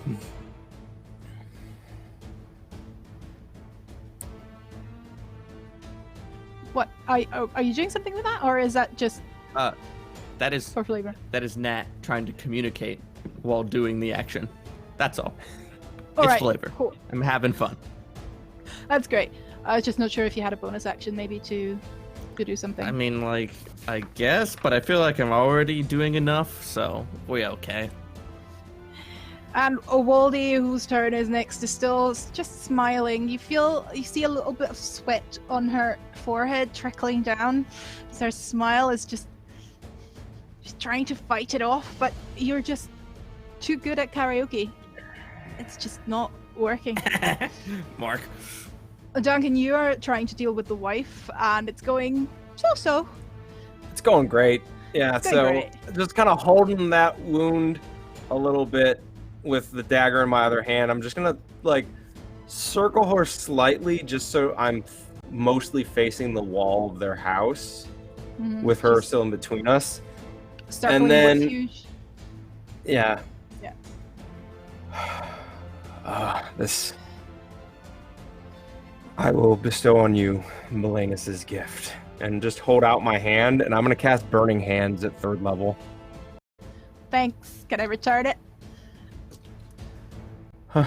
Is that an attack roll for you, I think, right? It's a save. It's a DC 14 Save. dex save. If it was an attack roll, I'd be critting. Dex save, you said. Yep. Hoo. No, she Alright. does not have that.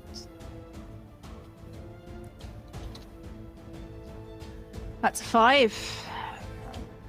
She looks up a little bit 24 fire confused damage. as you mentioned Belena's gift, and as she does, you just basically smack her in the face with your hand on the forehead as if to exorcise a demon, and the fire just shoots from your palm. It hurts, and she's screaming, jumping back a little, shaking her head. That was a good hit. You can all see that happening. Duncan being pretty MVP there. The elemental's turn is next, and the elemental is not happy about being cut to pieces by a little half-orc, half-elf girl. So he's trying to use all of its attacks on you. One hand really is coming down on you to try and burn you. Okay. Oh, come on.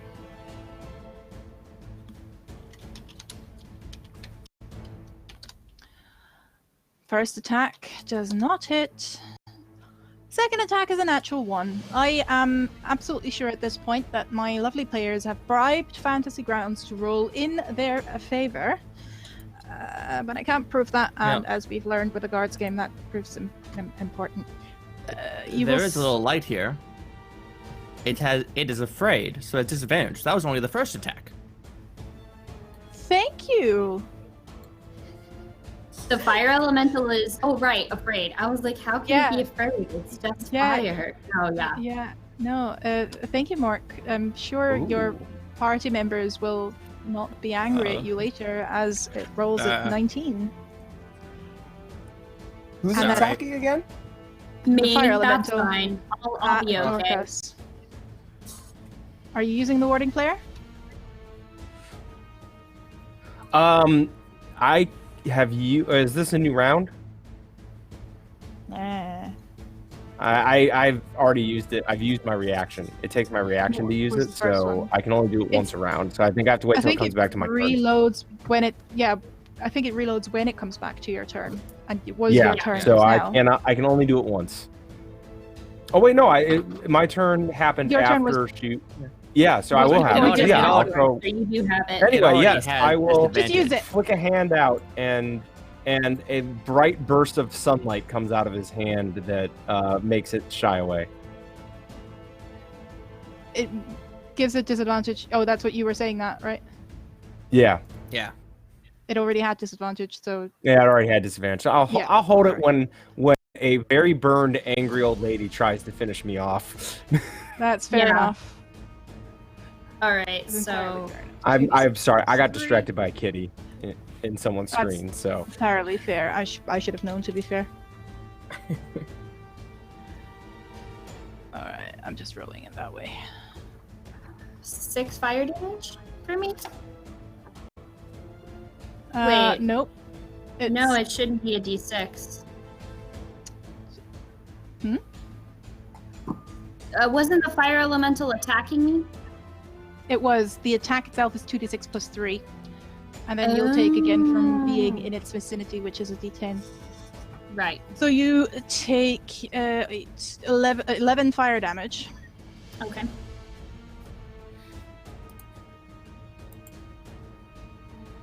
And then the d10 from being there. Why do I keep breaking fantasy grounds? That's just 1 fire damage, so you're fine-ish. William, it is your turn. You just fried the fire elemental a little bit, but it's still standing. Still going And reasonably strong. the wife is still swinging at Duncan as well. Still swinging, but at this point, bleeding profusely from her side. Okay. I would like to take the whiskey bottle that I've got, and I'm gonna like grab it by the neck and essentially like toss it upward.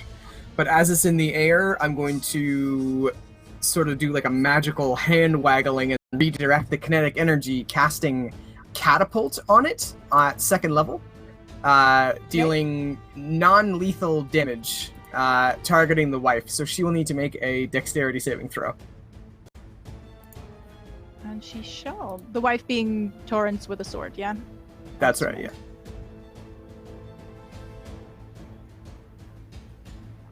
Throwing alcohol on someone with severe burns is just... I think she hates you more than she hates Duncan, probably. To be fair, all she had to do was not be a criminal, and we wouldn't be in this position. Well, the criminal is quite dexterous, I'm afraid, as she Okay. sees the bottle coming. And Dang. it's pretty fucking cool as she just whips around and kicks the whiskey bottle away and it clashes into the wall. But Sounds she's good. quite spry for her age. It says on a failed save, the object strikes the target and stops moving. So what you want to do with that, insofar as the bottle breaking or not breaking, is up to you. Mm-hmm. I will say that some of the whiskey is still on her. However, the burning hands don't exactly set her on fire. I will say she is now doused in whiskey as when she kicks the bottle and she's close to the wall, a little bit of the liquid spills on her as well. But he'd have to reignite that at some other point to make it happen, to make it work. Sounds good. We'll basically just ready another bottle, and it'll be his turn. Will has resorted to throwing whiskey around. Dorcas, you heard the clash of the bottle as it shattered the wall, but you're still busy with the fire elemental. What do you do? It's medicinal, yes.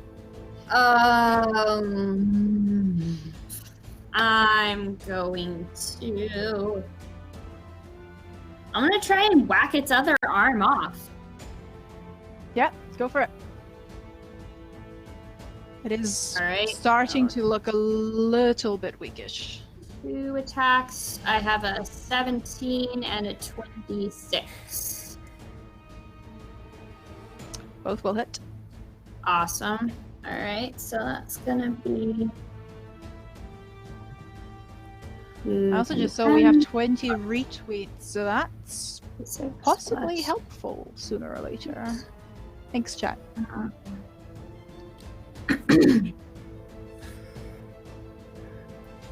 Okay.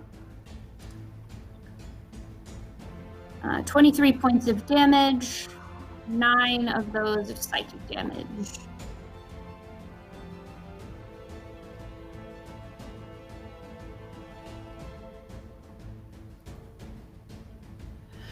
You managed to cut off the other arm, and the flames again just completely dissipate.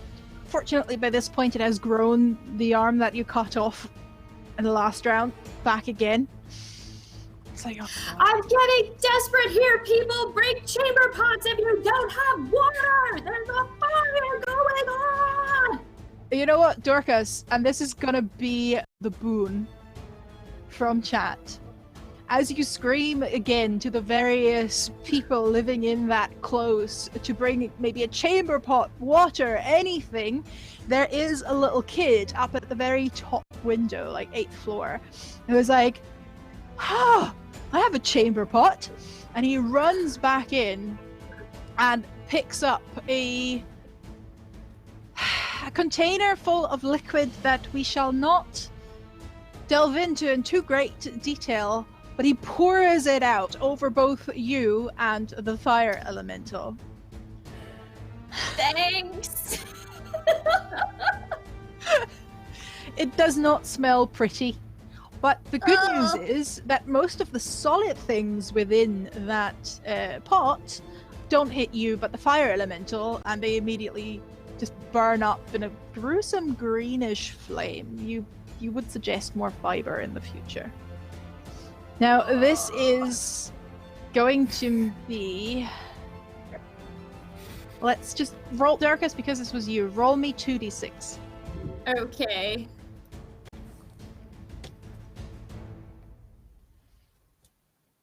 I rolled, snake eyes. A 1 and a 1.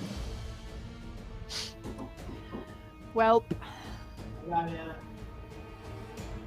it's 2 water damage. But it's something. Don't you mean number 2 water damage? Hey. Can I hand out Bane just for puns? Is that an option? I mean, I got a chamber pot dropped on my head, and I am kind of singed. I think I'm okay. That's true, and you know what? As a guard, you are legally able to find that child because the child didn't actually shout out "Guardiloo" before emptying the chamber pot. You know this is the law, according to the Nastiness Act. And yes, that is actual history. You're welcome. Yes, it is. Thank you for that. You're very welcome. I miss guiding. We're back to Torrance, who is still tussling with Duncan. You're still circling each other. Duncan, by the way, roll me another con save. I completely forgot about that earlier. Ooh, there we go. Well, that's fine. The poison is still within your bloodstream, but so far it's not taken hold of you. However, Torrance will try and take hold of you by killing you. Warding flare. Directly. Go for it. That's the first attack. Is definitely not going to hit with an 11. Second attack is also not going to hit with a 9. Just going to roll to see if second time just to see. No, everything would have been bad. Thanks, Fantasy Grounds. We love you. So she's swinging wildly as she's still bleeding from her side and seemingly getting a little bit woozy from it. There's also the whiskey still on her. She's shaking off her hand to get rid of it. Which brings us back to Mork. Are you still singing, my friend? Late at night, when it's dark and cold, I reach out for someone to hold. When I'm blue, when I'm lonely, she comes through. She's the only one who can. My baby grand is all I need. And you know what? Because you've been singing your arse off for the last 4 sessions, I'm going to give you another person who found not a chamber pot in this case, but an actual bucket of water, the drinking water they carried upstairs, and they're like, the guard needs help, and is pouring out the bucket. Roll me 2d6. Will do. Oh, this guard gets water. I see how it is. 10. 10 on the fire elemental. As it's growing smaller and smaller and smaller. And Dorcas, you're also quite happy that a lot of that fresh water has hit you and managed to take the smell away a little bit. Also, to help with that, magic will go. Magic can't actually clean up the thing very well, but magic can cast minor. Minor doesn't do smell. Sorry, I can't help. Do a mage hand. Use magic's 1 per day mage hand to start wiping some off your face. Yeah, you feel a little paw in your face as Magic, the orange dragon, is like, and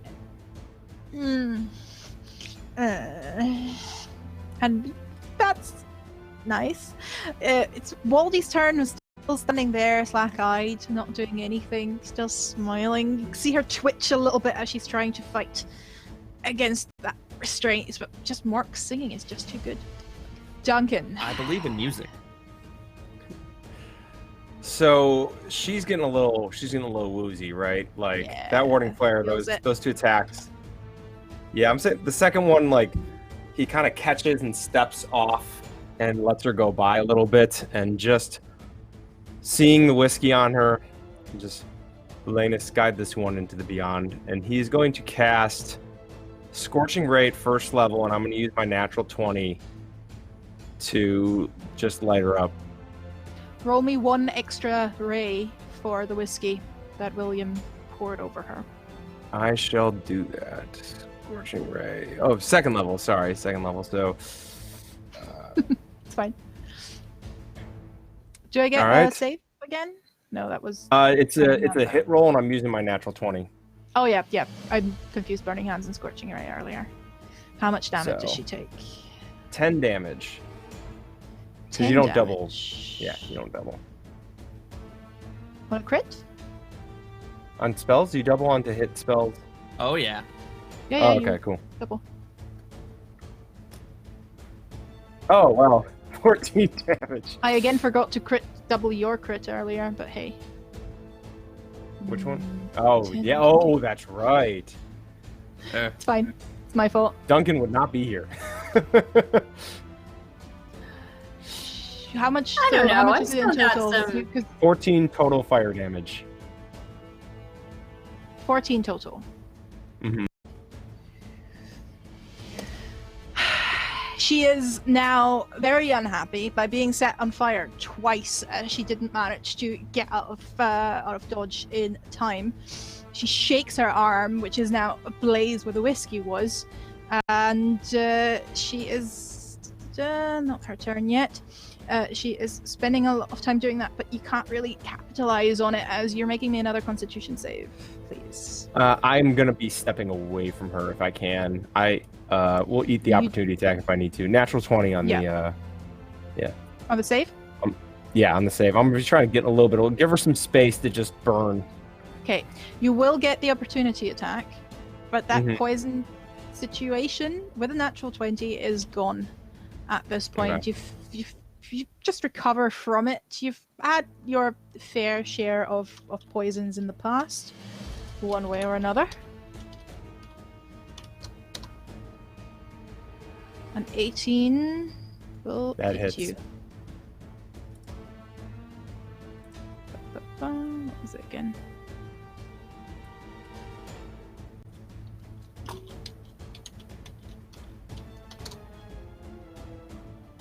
You take 8 damage as she cuts into your arm as you're trying to get away. Okay, I'm still up. She didn't use the poison dagger, so that's good. Let me know when you need a high five. High five, please. Was your turn? The elemental's turn is next, who's still wailing on Dorcas, who might need help sooner or later herself. Again, it tries to swipe at you with its touch attack.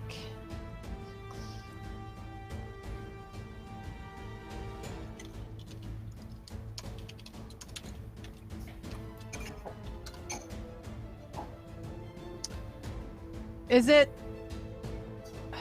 What is that fear fact? Was it technically going to get a save every round against that? Wrathful Smite, they have to spend their action to get a new save. Right. It's just going to keep willing. It's not smart enough to do that. Alright. 19, 25 and 15 against Dorcas is not a hit. The second one, however, is... Yep. It's just wailing at whatever is in front of it.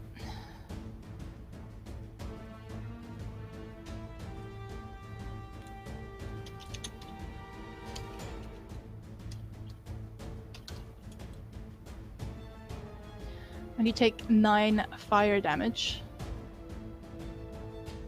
from the various attacks, as well as... Okay, that didn't show up. 3 from being in its vicinity. William, the whiskey was a good idea. You see Torrance burning up a little bit as she's just dousing the flames. The elemental seems to be getting smaller as well, every second. Yeah, you might survive. I mean, that was a pretty big dexterity saving throw from her, so I just don't trust that. So I think we're just gonna go with a magic missile. I will, instead of throwing this one up in the air, I'm going to take the cork off of it and take a swig, and then basically like pull a bartender as if I'm like pouring into empty shot glasses. But then I'm going to solidify small portions of it, of the booze, and turn them into little whiskey bullets, and then basically just kind of point 2 finger guns at this lady and shoot her 5 times with non-lethal whiskey bullets. Everyone who can see that, if you're not too busy, the way he handles that bottle suggests some form of bartending business at some point in his past, whether it was, you know, trying to finance school before becoming a bounty hunter, or just, you know, for funsies to impress whatever he's interested in. It's a bit weird, but he spins it around, he juggles a little bit, pours it out, and then casts magic missile out of booze, fire, and, well, just swagger, really, I think. What's the damage? Let us find out. So that's 1. Did you say it was Torrance or the elemental? 2. Torrance and non-lethal damage. Yeah. That's a lot of 2s. There's a 3, and the last one is, of course, a 1. So that's 5, 6, 7, 8, 9, 10, 11, 12, 13, 14, 15 force damage. 15 force damage. She's not happy.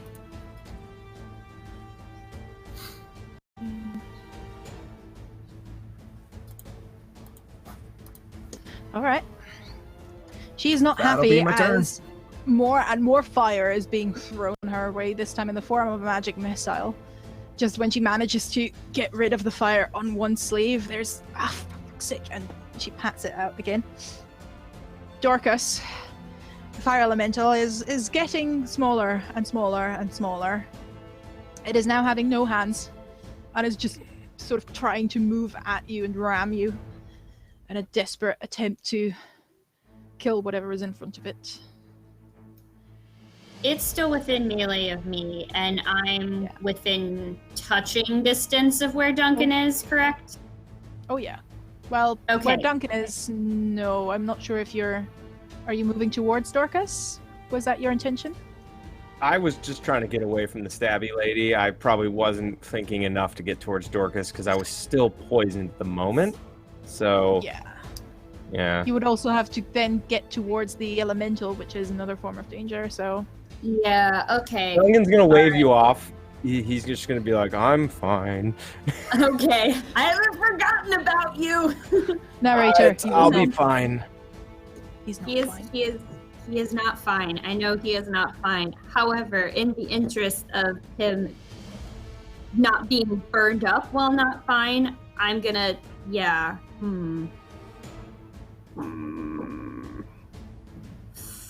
Okay. I am going to boop myself away from where the fire elemental is, and I'm going to get over closer to Duncan and give him some high fives of healing. So Are you actively disengaging? Because if not, you get an attack of opportunity.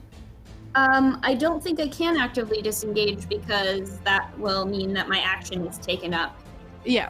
So I will have to take that opportunity attack, but you get 15 points of lay on hands. Ooh. Take them. Yeah, that hits. Oof. Wow. Oh wait, it's still disadvantage. Fine, you're Oh. fine. So much better. Thank goodness. Thank the maker. Are you? Never mind. Yeah, you're getting over to Duncan. Lay on hands. You're feeling a little bit better. Thank you, Dorcas. Torrance Would've is been a not little too happy embarrassing if I about. needed a creature. Torrance is not too happy about her target getting away, and will look towards you. Will look towards Waldy. I'm in a new morgue state of mind.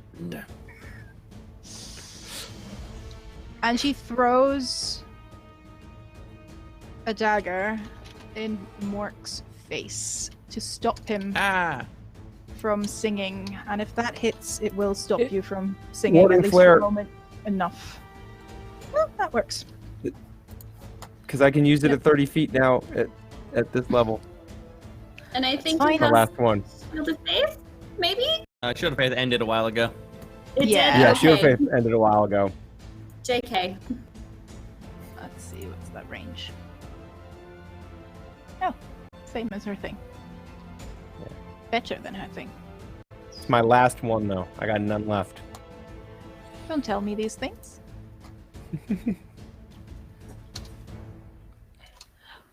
Natural 20. That warding flare is saving your arse. So Ding. hard.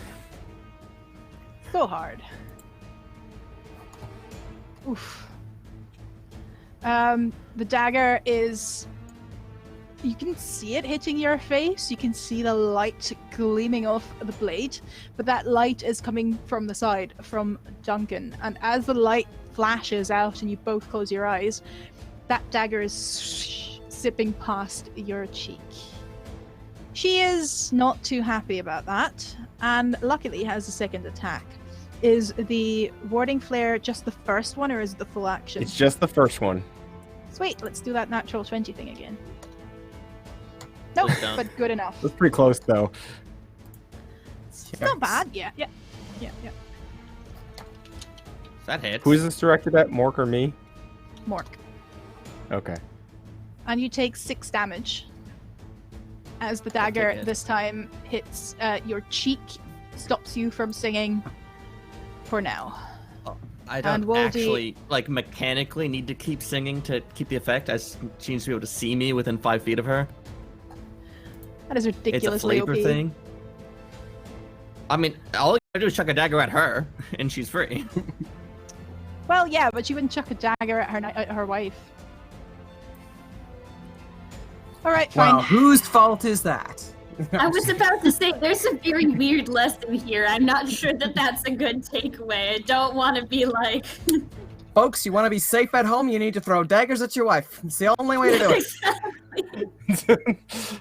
You want to clean up the True city love streets? is throwing blades Stab at You each heard other. it here first. Bunch of wizard guards getting you down. Stab your wife from a distance. It's the only way. Wait, was that the hypnotic gaze you said? Yeah. be charmed by you until the end of your next turn. And then it says as you keep reading, as long as you keep using your action, it keeps going.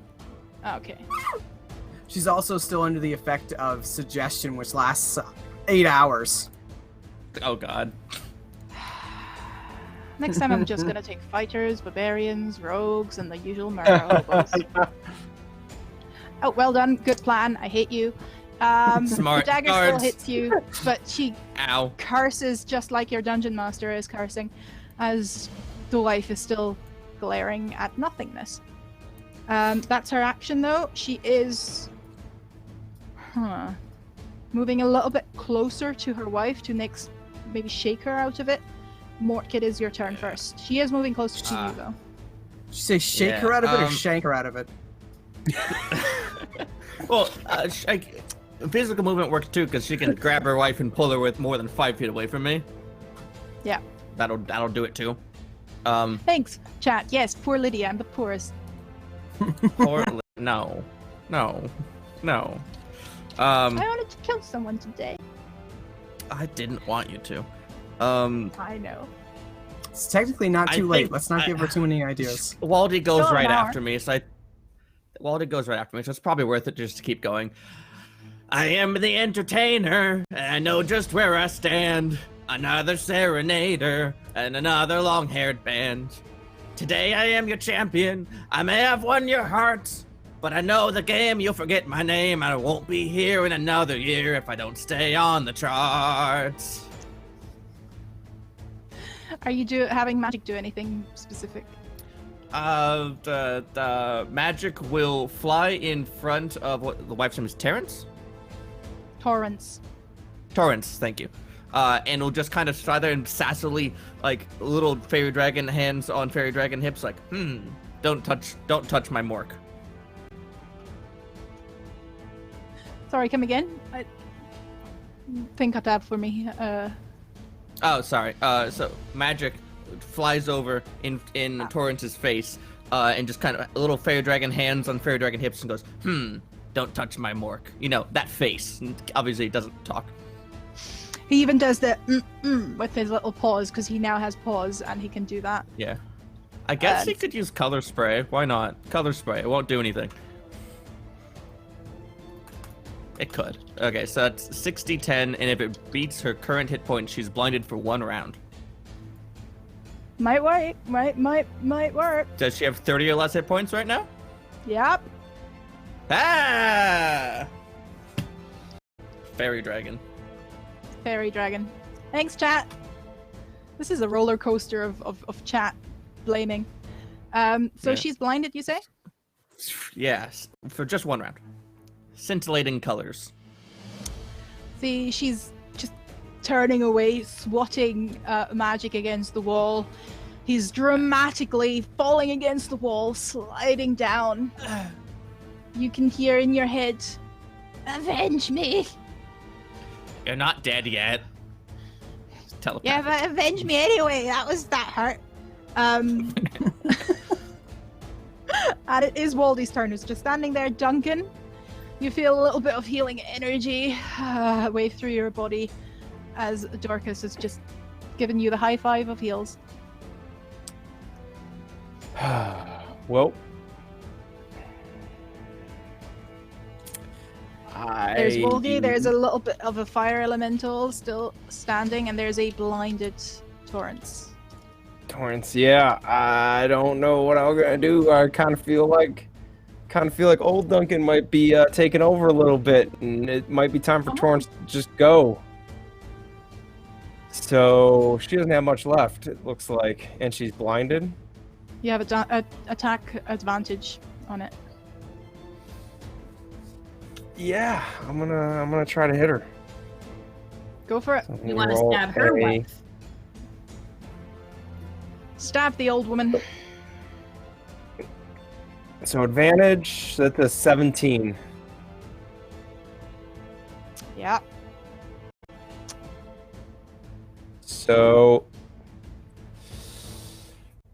Duncan's just gonna walk right up to her and lay a hand on her and cast Inflict Wounds.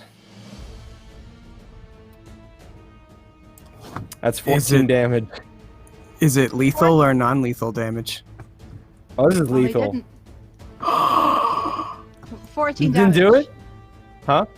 She had 13 hit points left. Uh, As you guys see Duncan smiling gracefully at you, Dorcas, thank you. That's it's really nice. And you see that shepherd, you see that good man breathing easily. You're so happy to have him back strong, and you know that rock for all of you. He smiles, he turns around, reaches out his hand, places it on Torrance's chest, and there is a spider web of black little veins shooting through her body, up her neck, into her face. Her eyes widen. Now unblinded, she opens them up. She's stiff for a second. She gargles. And she starts bleeding from her eyes, from her mouth, from her nose, from her ears. As she falls to the ground.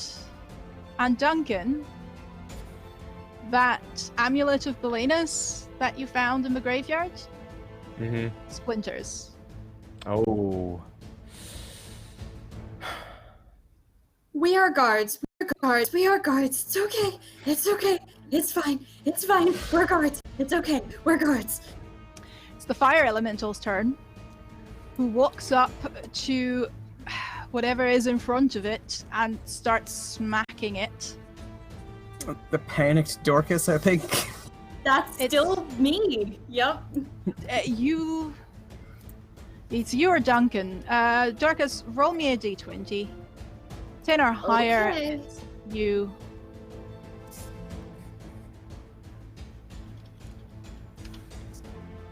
Free. It's gonna be Duncan. But I just healed him. Yeah, you you just did. murdered someone so hard. Yeah. He really did that, huh? Oh God. Which one? Because Belena's is currently a little bit disappointed. First one does not hit. Second one does also Just not misses. hit. Oof. I'm so sad. I am so sad. I have no crit left. Oh well. He's still in your area now. So you do take a d10.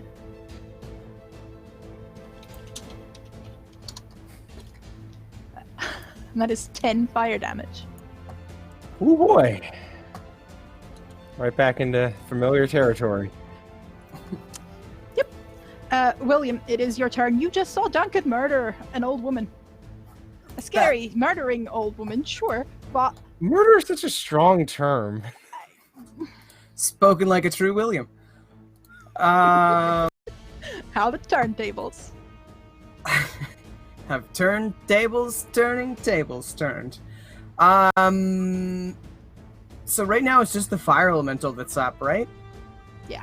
And Waldy's still standing there. Drooling and see- babbling, blissfully unaware of her dead wife and her new life. No, she's very aware. Oh, Can't do okay. anything about it. Okay. I mean, what are spell slots for anyway?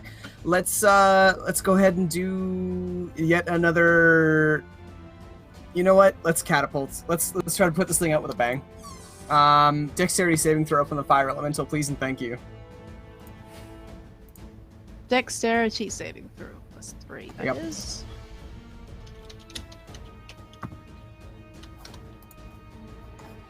$18. Dang. So yeah, bottle will impact it and then not do any damage. In fact, it gives it a little bit of back as the fires grow higher for a second. It's not my fault. I'm a wizard, not a scientist. Dorcas, Duncan just murdered a woman in front of you. There's a fire elemental who is now in melee range with Duncan. Well, I'm going to go ahead and try and put out the fire elemental with my axe again. Let's re-up the smite because I believe that drops when I lay on hands. So...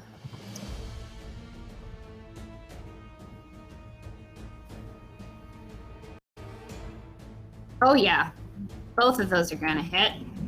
And let's see.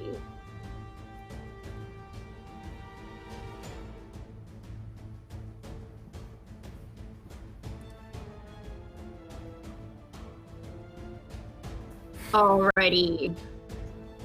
So it's 33 points of damage as I just want to do like a whack at both sides of the fire elemental, like just trying to winnow it in half at this point. And 11 of those, it's 33 points, and 11 of those are the psychic damage. And I believe that means it's got to save again if it's alive. It's not. It's really not. Yay! As you whack away, the arms that it was trying to regrow are first being taken off by a quick hacking emotion, and then you're like, you know what? Why not I'm going for the head for once. And just as its coal fire eyes appear glaring at you, you cut through its neck, and the whole thing just disappears.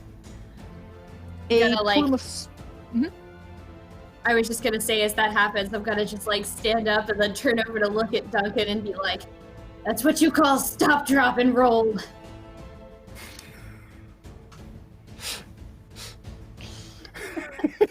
A plume of smoke emitting from the slain fire elemental is engulfing you as you say it, sort of from behind, swallowing you up like Imhotep in the Mummy, and it looks pretty fucking cool as you lay down this one-liner and zinger. Now we have a dead Torrance. We have a cuffed Woldy, and as you look around, you start noticing that there are tears streaming down her cheeks. Still, she's smiling. Still, she's looking into the distance, cuffed.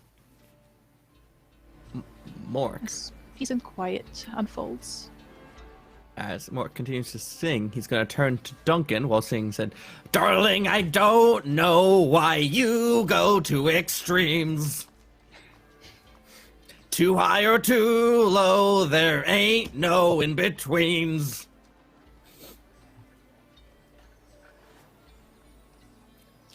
Duncan's got like he's got a really steely gaze on her, and he's not shying away from it, and he just kind of leans in even though he knows she can't answer and go, "How many people?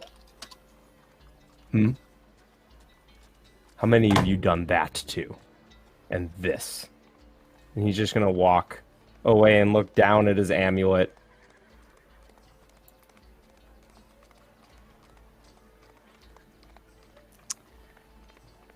Two of the wings are broken off. He's just gonna The kind of light like is nod gone. and just say, we did make a deal." Little glue and that'll be fine. You think like super or hot? Like I mean, I was thinking like Elmer's to start, you know, just see how it goes. Yeah. Mending. Wait, we're guards. Guards, we're gonna just apprehend the suspect, and I'll just take out my guard appointed binding manacles or something like that, and instead of attacking her, we'll try to. She is Get cuffed Wally. already. Yeah. Yeah. I don't- Oh yeah. Yeah. I don't think we're gonna need those, Dorcas.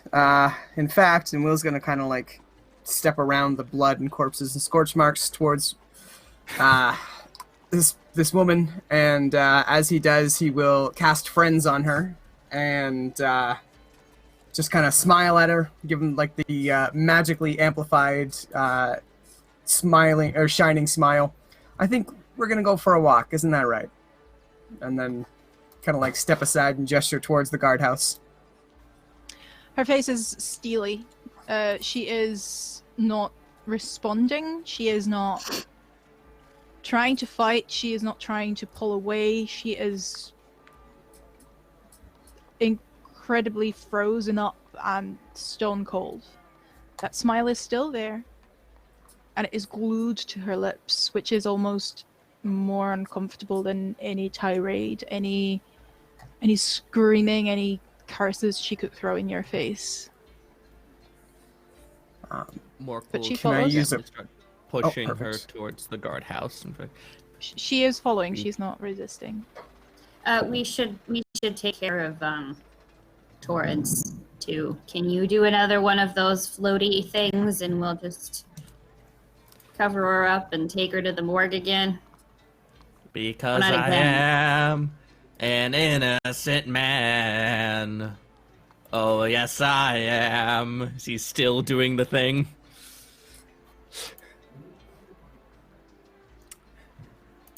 I'll take her. You okay there, buddy? You like straight up wrecked her. I mean, I know she was trying to kill you, but like that seemed that was a lot. You all right? Hopefully. And he's going to attempt to cast Healing Word on himself. Does it work?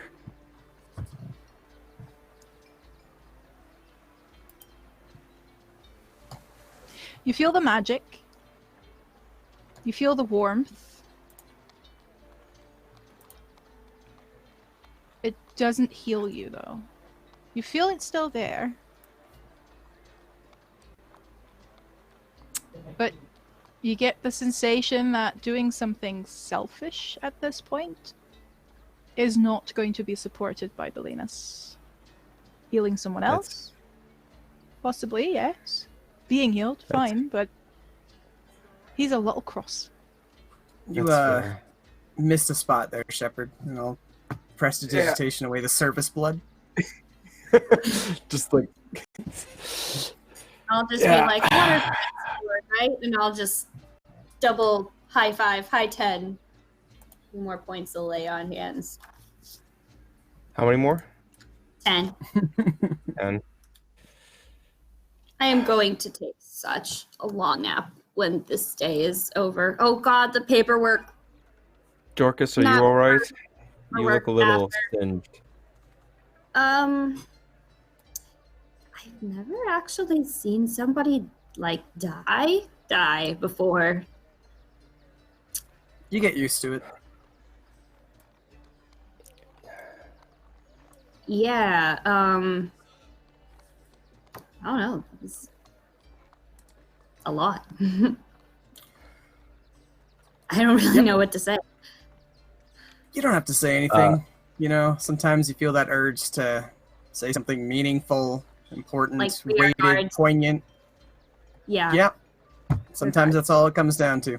Being guards, Yep. and then we'll grab one of those whiskey bottles and pop the top off of it. Being guards and taking medicine. And then big Out swig of of the whiskey. character, does Dorcas need healing? Yeah. Okay. What So- were you guys eventually on, if I may ask? I was at 25. So, At my lowest, I got to 4. yeah. Yeah, so Duncan will just reach across and place his hand on Dorcas and say, "The fire brings regrowth, and I'm going to attempt to cast Cure Wounds at my only spell slot left, 3rd level." Oh, jeez. Yeah. Is there some genuine remorse? Or are you like, Yeah, "You no, like he- coming?" He feels he knows that he went against his deal and he knows he did a bad thing, but he also feels like it was the necessary thing to do, if not the right thing to do. Mork sings in the background. For things that you might have done, darling, only the good die young. For a moment, you are blinking, opening your eyes, and there's no Dorcas standing in front of you. There is a shape made from pure light, 4 fiery wings, and a voice in your mind that is old and wise and kind. We have a long way to go yet. And you blink again, and you see Dorcas, and your cure wounds takes 23 points of healing. Ooh, that rolled really well. I'm clearly very penitent, I guess. Wow. Let's just say Someone is Belenus favored by is Belenus. aware that nobody's perfect, I guess. Nobody's perfect here, but we are all guards, and we need some tacos. That you do. Nobody's that you do. perfect, but everyone's hungry, so on that we can all agree. And you take back the prisoner and the corpse. Baldy does not regard any of you with so much as a look. She is docile. She is still crying with the blazing eyes almost, but she is not saying a word. She's taken to the cell. Tallulah is taking over, looking at you guys, seeing that there's been... it was possibly a little bit more than a rookie case. There's been some developments. She'd been told about set developments after you'd left already, and she was, you'll hear from other guards, for a moment furious that the other guards let you go when it suddenly turned into a murder case. You don't let the 4 fucking rookies go there. People have been cut down a peg in the guardhouse. You notice that River is a lot more skittish than usual, which is impressive considering that he's generally a very skittish person, but Tallulah being angry is the most terrifying thing I've ever seen. More terrifying than my mother being angry, and my mother was a very angry person. And they happily give you the rest of the day off. Tallulah is doing a very quick debrief, not even taking you upstairs. She's just like, take your time with the reports. You've done well. We all know about these 2. We've all heard the rumors, but we could never find anything to pin them down. Eventually, rumors stopped. The stories stopped. We thought they'd just gone legal, I guess, but attacking guards in broad daylight, well, with the witnesses that you mentioned, well, you'll be fine. Just go get some food, lie down, take the day off. And she sends you away. Oh, before we go get food, can I do one thing real quick? Sure. I just want to go check and make sure that the order that I put in for the little children's toys at the shop is going to be ready soon. Because I want to make sure that after we feed ourselves and go out drinking and do karaoke, I bring them back to put on Jemima's grave so that we can play together in her little section of the graveyard there for a bit. Because I did promise her that I would come back and do that. So You pick up the order, just coming in to check, and in fact there's already a little teddy bear waiting for you with knight's armor and a long hair, just like Jemima's. There's also a little doll in a princess outfit, and the toy shop owner is like, I don't know which one you prefer. You can, if you want both. I figured for a little girl, she seems quite feisty from your stories, but being a princess, let's go with both. Will that do? Yes. Let's go with both. Right. Yeah, that'd be And you lovely. pay for both and leave. Where are we going to debrief officially or unofficially now and relax? How's Grab some Duncan? tacos. Tacos. Tacos! Does anyone have some water? I was singing for a real long time. Magic actually floats down. Here. And hands you a bottle. I look at it. Is it like mork food on it or something? It's a bottle without a label. Magic wouldn't hurt me. It's not the banshee, is it? It's not water. It's not the banshee. That's But it is fish food. Because Magic thinks that it's really nice, isn't it? You feed me, I burns. feed you. It does burn. It already burned, and now it burns smart. It does take the edge off. Once the burning subsides, it numbs quite nicely. It's mork food. It was fish Mork food. food. Now it's mork food. For the longest time. Oh, for the longest time. Oh. You're heading into Andrasa's Exotic Foods restaurant down in the Cowgate. It's a little bit somber, the general atmosphere. I don't know how everyone's feeling after the case, but Andrasa notices that something happened, not just because of the blood everywhere and the burn and scorch marks, but well, you must have had a horrible day. Come in. What can I do you for? Food? Lunch? Yes? Spiciest tacos. Spiciest tacos. Are we doing I'll the take that challenge as well. today? Spicy Yes, tacos please. all around? Yes, what about you? Yeah. Well, let's do the challenge. I'll sign for the challenge today. Can I get about You know- 4 sides of whiskey with mine? Yeah. Yeah. 2. 2 for you, 4 for you. What about the others? Water? Water of life? I No water, don't it's fine. think I've ever had hard liquor before, so just use your best judgment. I don't know. Would you like it William, just... you're good at these things. How many should I order for the first time? May I suggest a nice, reasonably sized fish tank to start? Okay, that sounds good. I don't know what that means, but I'll try William, it. do not be a bastard again. I told you not to be a bastard. It's Okay. fine. Okay. We going to get you something nice. I have a lovely little barrel of rum that just came in, spiced rum, a little bit on this. Trust me, dear. As she saunters off, leaves you with the menus just in case there's anything else you want, and brings back the drinks. 4 whiskeys for William, 2 for Duncan, big pint of water for Mork, and there's a lovely little glass of a dark sort of brownish liquid that smells quite sweet. It is in fact spiced rum.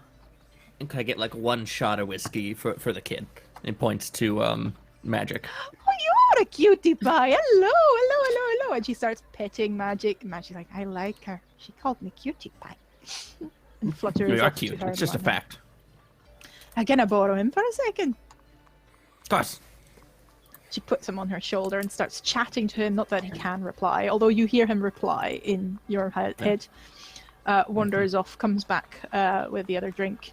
Do it at the bar, but you know. Tacos will be ready in a second. The general rule is to not set the place on fire, please. We've had a little bit of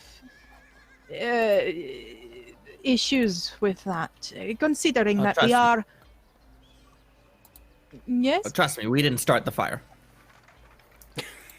Well, this one's always burning. She points at a little fire pot in the door that are framing it on both sides, and some artificial. Since the magical world's been turning. You should get some contractors in here because, like, this wall's fine, and this wall's fine, and this wall's fine, but that one over there looks like it's breaking.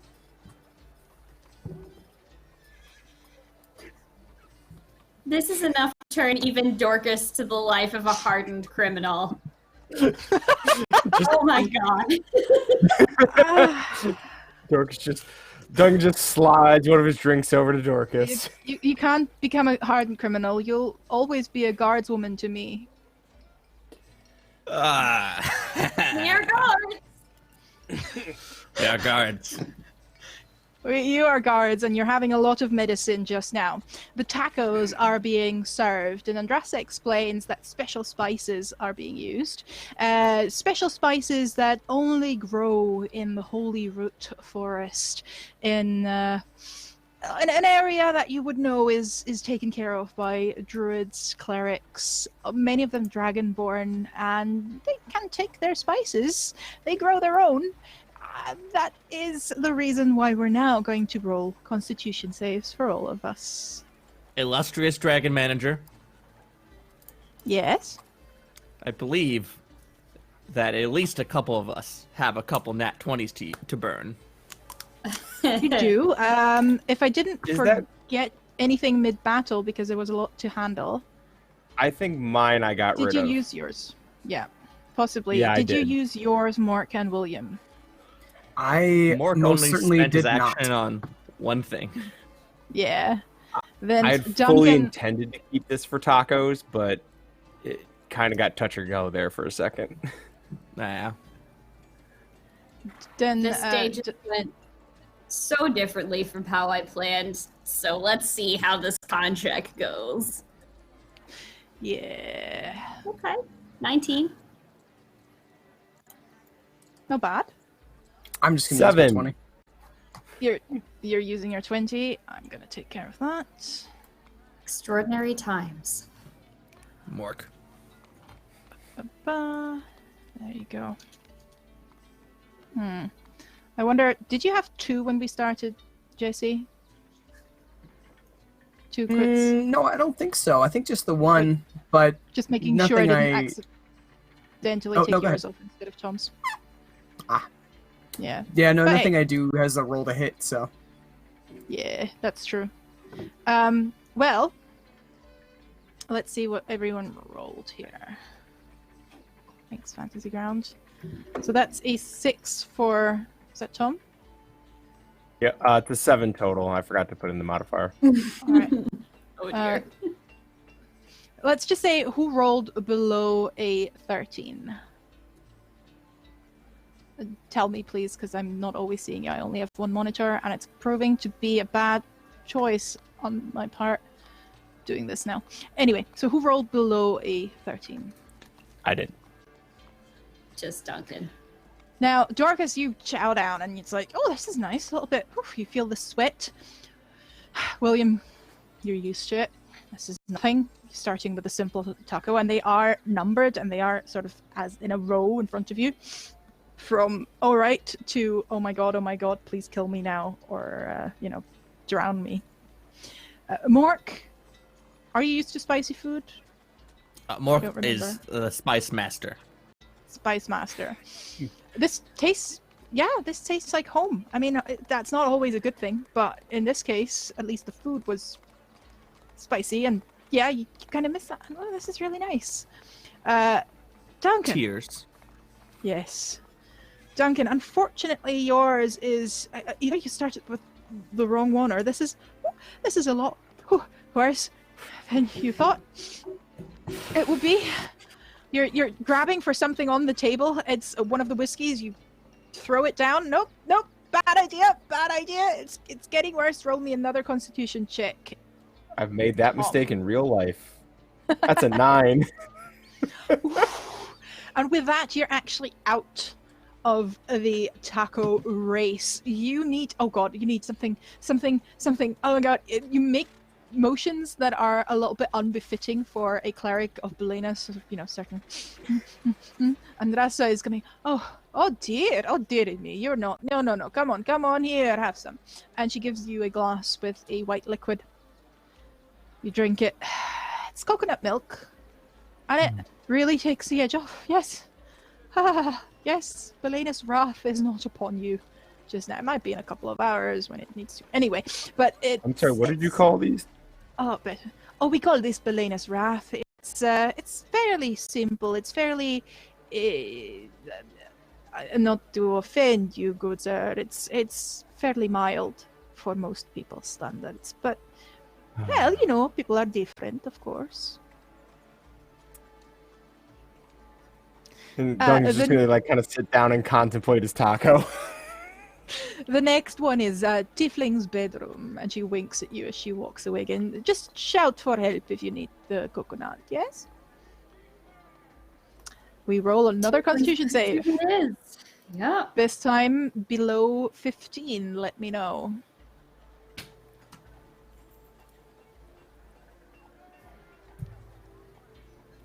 Dorcas makes it.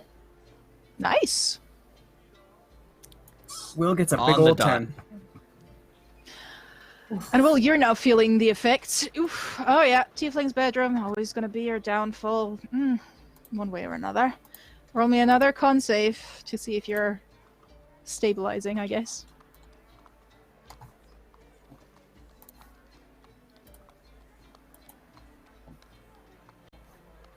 $15.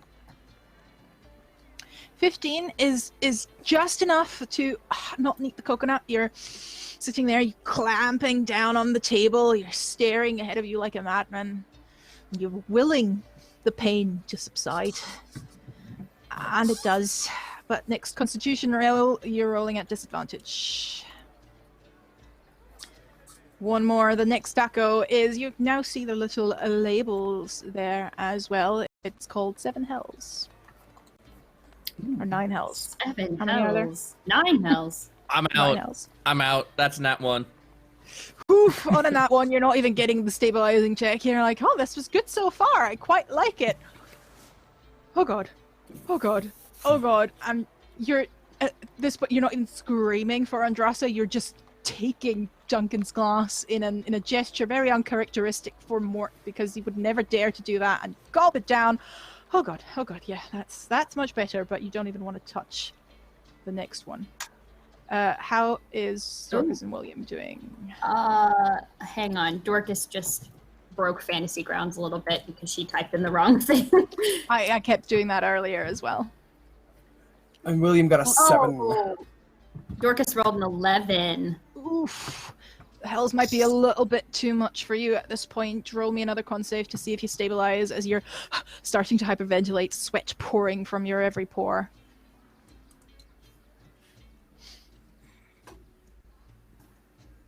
Oh, natural. Natural 20. Dorcas is gulping it down. It's like, what's your problem? This isn't even so bad. Is it warm in here or is it just me? What about William? A 9. Nope, you're out. You're waving your hand at Andrasa, and she's nodding and giving a little glass of coconut milk to Magic, who's now fluttering over, putting it down in front of you. There is one taco left, Dorcas, and it is called Golden Dragon's Breath. There is a little bit of gold on it. You're not sure what it is. Is it turmeric or is it actual gold? But it is beautiful. It's beautiful. It looks glorious, that yellow golden shimmer. And you bite down and you roll me one last Constitution save.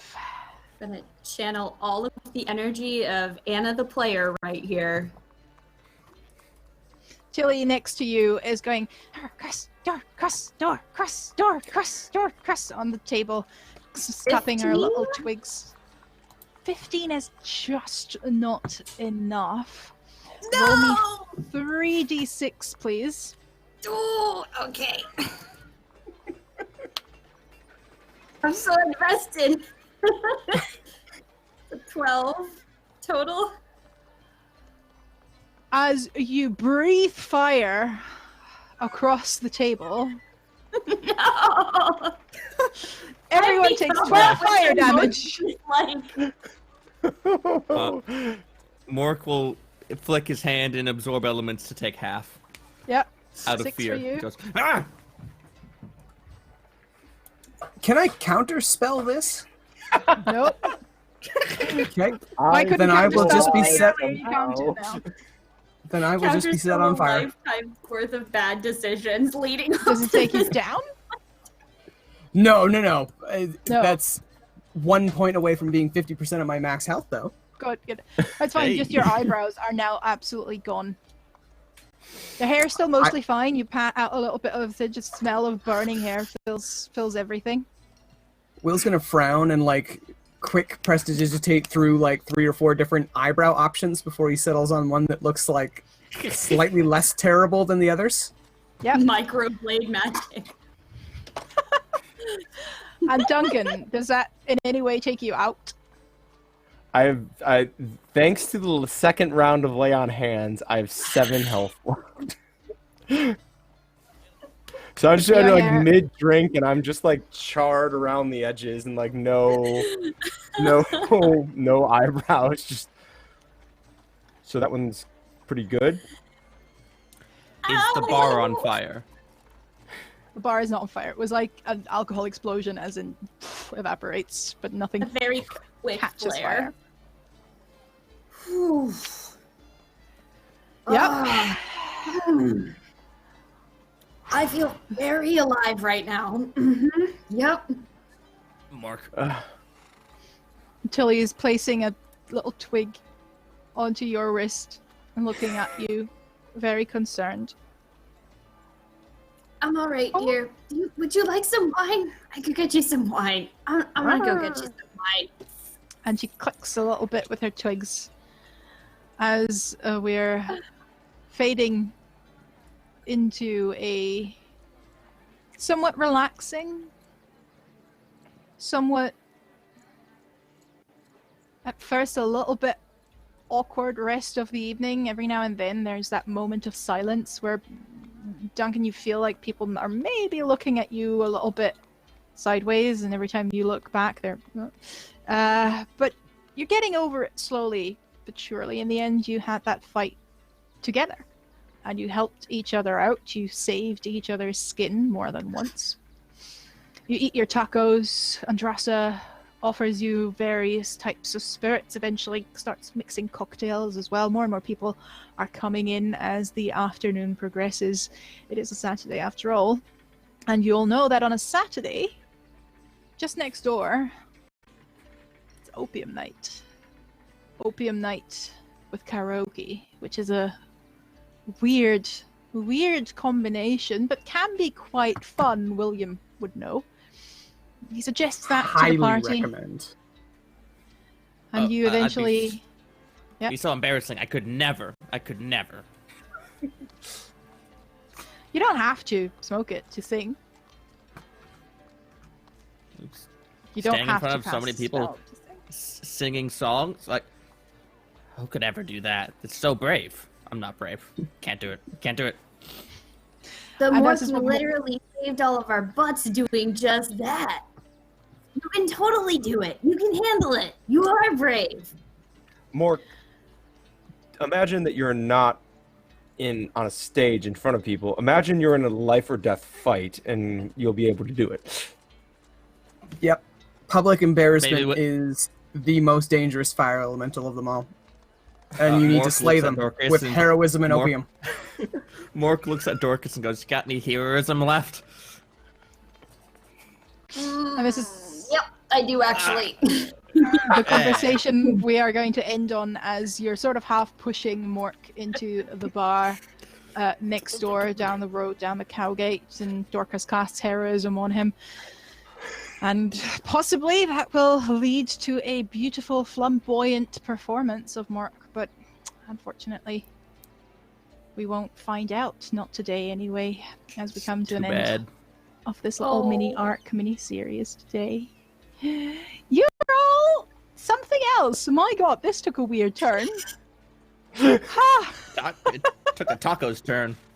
It took a taco's turn before that. It took a murdery turn, and it wasn't William doing the horrible thing. Who would have thought? Wasn't that horrible? How are you feeling about this, William / Jesse? Because you were trying to do the right thing, desperately so. That's a He is fantastic frozen. Nope. exit. I would like to point out that I did terrible things all the way through. Okay, so if you're looking at quantity over quality of bad personness, just keep that in mind. That's all. That's the whole sentence. It's strange when people start to fight over who's the worst. Apparently, this is what's happening here. Duncan/Tom, how are you doing with your little bit of punishment there from your god? It made sense. I think Duncan just got into a place where it was he saw what they were and figured that someone had to do something about at least one of them, because I don't know if we're going to be able to get a handle on both of them. You know, we can always explain and rationalize these things away. Yeah. And to be That fair, was a fantastic Tallulah will support it. I'm glad you enjoyed it, and honestly, it is made by you guys, and that really, really interesting constellation you have going on there with everyone being such a unique character, and could have clashed. It could have been awkward, but it really wasn't, because everyone was so happy just play off each other. And of course, we had the most adorablest pets as well. Dorcas/Anna, how are you doing, and how's Tilly doing with everything? You know, Tilly's staying pretty well grounded, I think. She's really glad that she got to escape the raging inferno multiple times this adventure.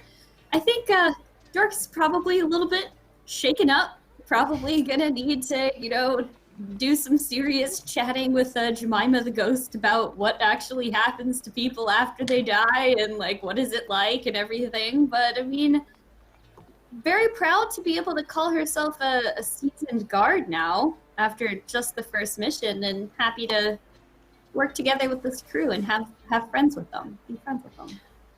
I think if one thing can be safely said, then you are guards. We are guards. You are guards. And we're going to add a Guards. fire safety program to those, like, public education things that we do. That's going to get added to the list of community outreach events. Oh, goody, I can more see health and Dorcas safety. spending way too much time divulging into, like, the song and dance to teach kids not to throw their chamber pots on people below them. Oh, I'm 100% making a puppet show to teach kids not to do that. Beauty. Yeah. Yeah, that's gonna help. I want to play that out now. Oh well. And Mork/Nat, what's your last Mork report? More report. Today, I think, for the first time, I felt a little cool. And that was important. Because I've learning from my friends that self-esteem is an important component of being a guard. And of course, I am a guard. I'm crying.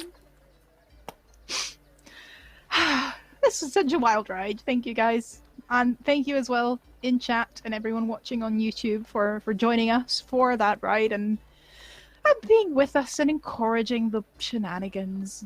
You know, all the things. I'm getting sentimental now. Stop it. Where can we find you guys in real life, though? Because I'm sure you have plenty of other lovely projects going on, lovely games and personal projects. Let's do it from the back. Nat, what are you up to? Hi, I'm Nat. You can find me on Twitter at CrimeNat. It's right down here. I do TTRPG freelance editing and layout design. I also do some game design.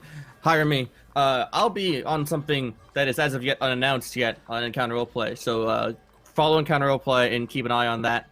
And I'm sure I'll tweet it too. So follow me too. Also, this coming Monday, a group of players known as a group of just awesome people called No Initiative are starting our new Wildmount campaign, Daring and Divine. I'm going to be playing Killian Aldora, the just savant wizard who also just really got out of university, finished, and just learned, I just really want to dance. I just really want to work on my art. All this responsibility about spellcasting, not really about that. That I'm looking forward to sounds. So instead of singing, it's dancing? Well, the thing about dancing is you can't do it on stream as well. I can't, like, get up and start doing fall off the logs very well. It You just said doesn't doing it? quite play. I Anyway, think we that's should me. workshop that with a sort of like Beat Saber situation and streamers. I think we can. That'd be fun. Charlie, put that on the thing. Anyway, Anna, what are you up to these days? Yeah, you can find me on Twitter at Nymerian941. I also have a YouTube channel where I make videos about books and board games and tabletop RPGs. That's just my name, Anna Goldberg. I also play in the Dead Winter City of Mist game on Chromatic Chimera on Fridays. So we are about to go on a fun museum heist in that. So check that out if you like that. And I am also going to be on one of the as yet unannounced Encounter roleplay projects. So keep your eyes peeled for that as well. I'm really excited. I wish I could say more, but I can't. So I'm not gonna. And another one of those projects I know for certain that Tom is involved in that we can't say anything about just yet. Is there anything else you would like to point us towards, Tom? Beyond keeping your eyes peeled for, I think, a trailer later today, you can find me on Master the Game. We are not playing tonight. I usually play in a game on Wednesday nights, The Forgotten Throne. We're not playing tonight, but on Friday, I will be running our Wildmount game with our lovely GM playing a character who would have fit right into this group. She would have, yeah. Yeah, so perfectly. I believe that is also going to be our at least finale for that story arc, and decisions will be made about where we're going next in Wildmount. Either starting, I think we're going to be starting a new mini campaign with the starter adventures as we go around the Wildmount book, trying those out. And Jesse, what are you up to these days, and why is it awesome? Because I'm involved. No, I'm just kidding. I'm not up to too much. On Sundays, you can find me over on Cobalt Press's channel during our bi-weekly The Last Air campaign. You can find a lot of my works over on the DMs Guild. Most recently, I just released Anaxus, the Winged Blight, a legendary dragon of death and destruction, along with the Way the Frozen Heart Monk Path and Primal Path of the Tyrant Lizard. There you go. And of course, the last thing I did is I wrote a book, which you can buy, called The Great Robber's Sword. Ooh.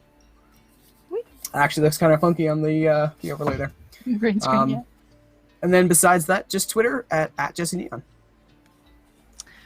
And I am Lydia. I'm Half-Arsed Hermit on everywhere that's important. And I've been your GM for the first time on ERP, which I'm super excited about. I couldn't have wished for a better group to start this.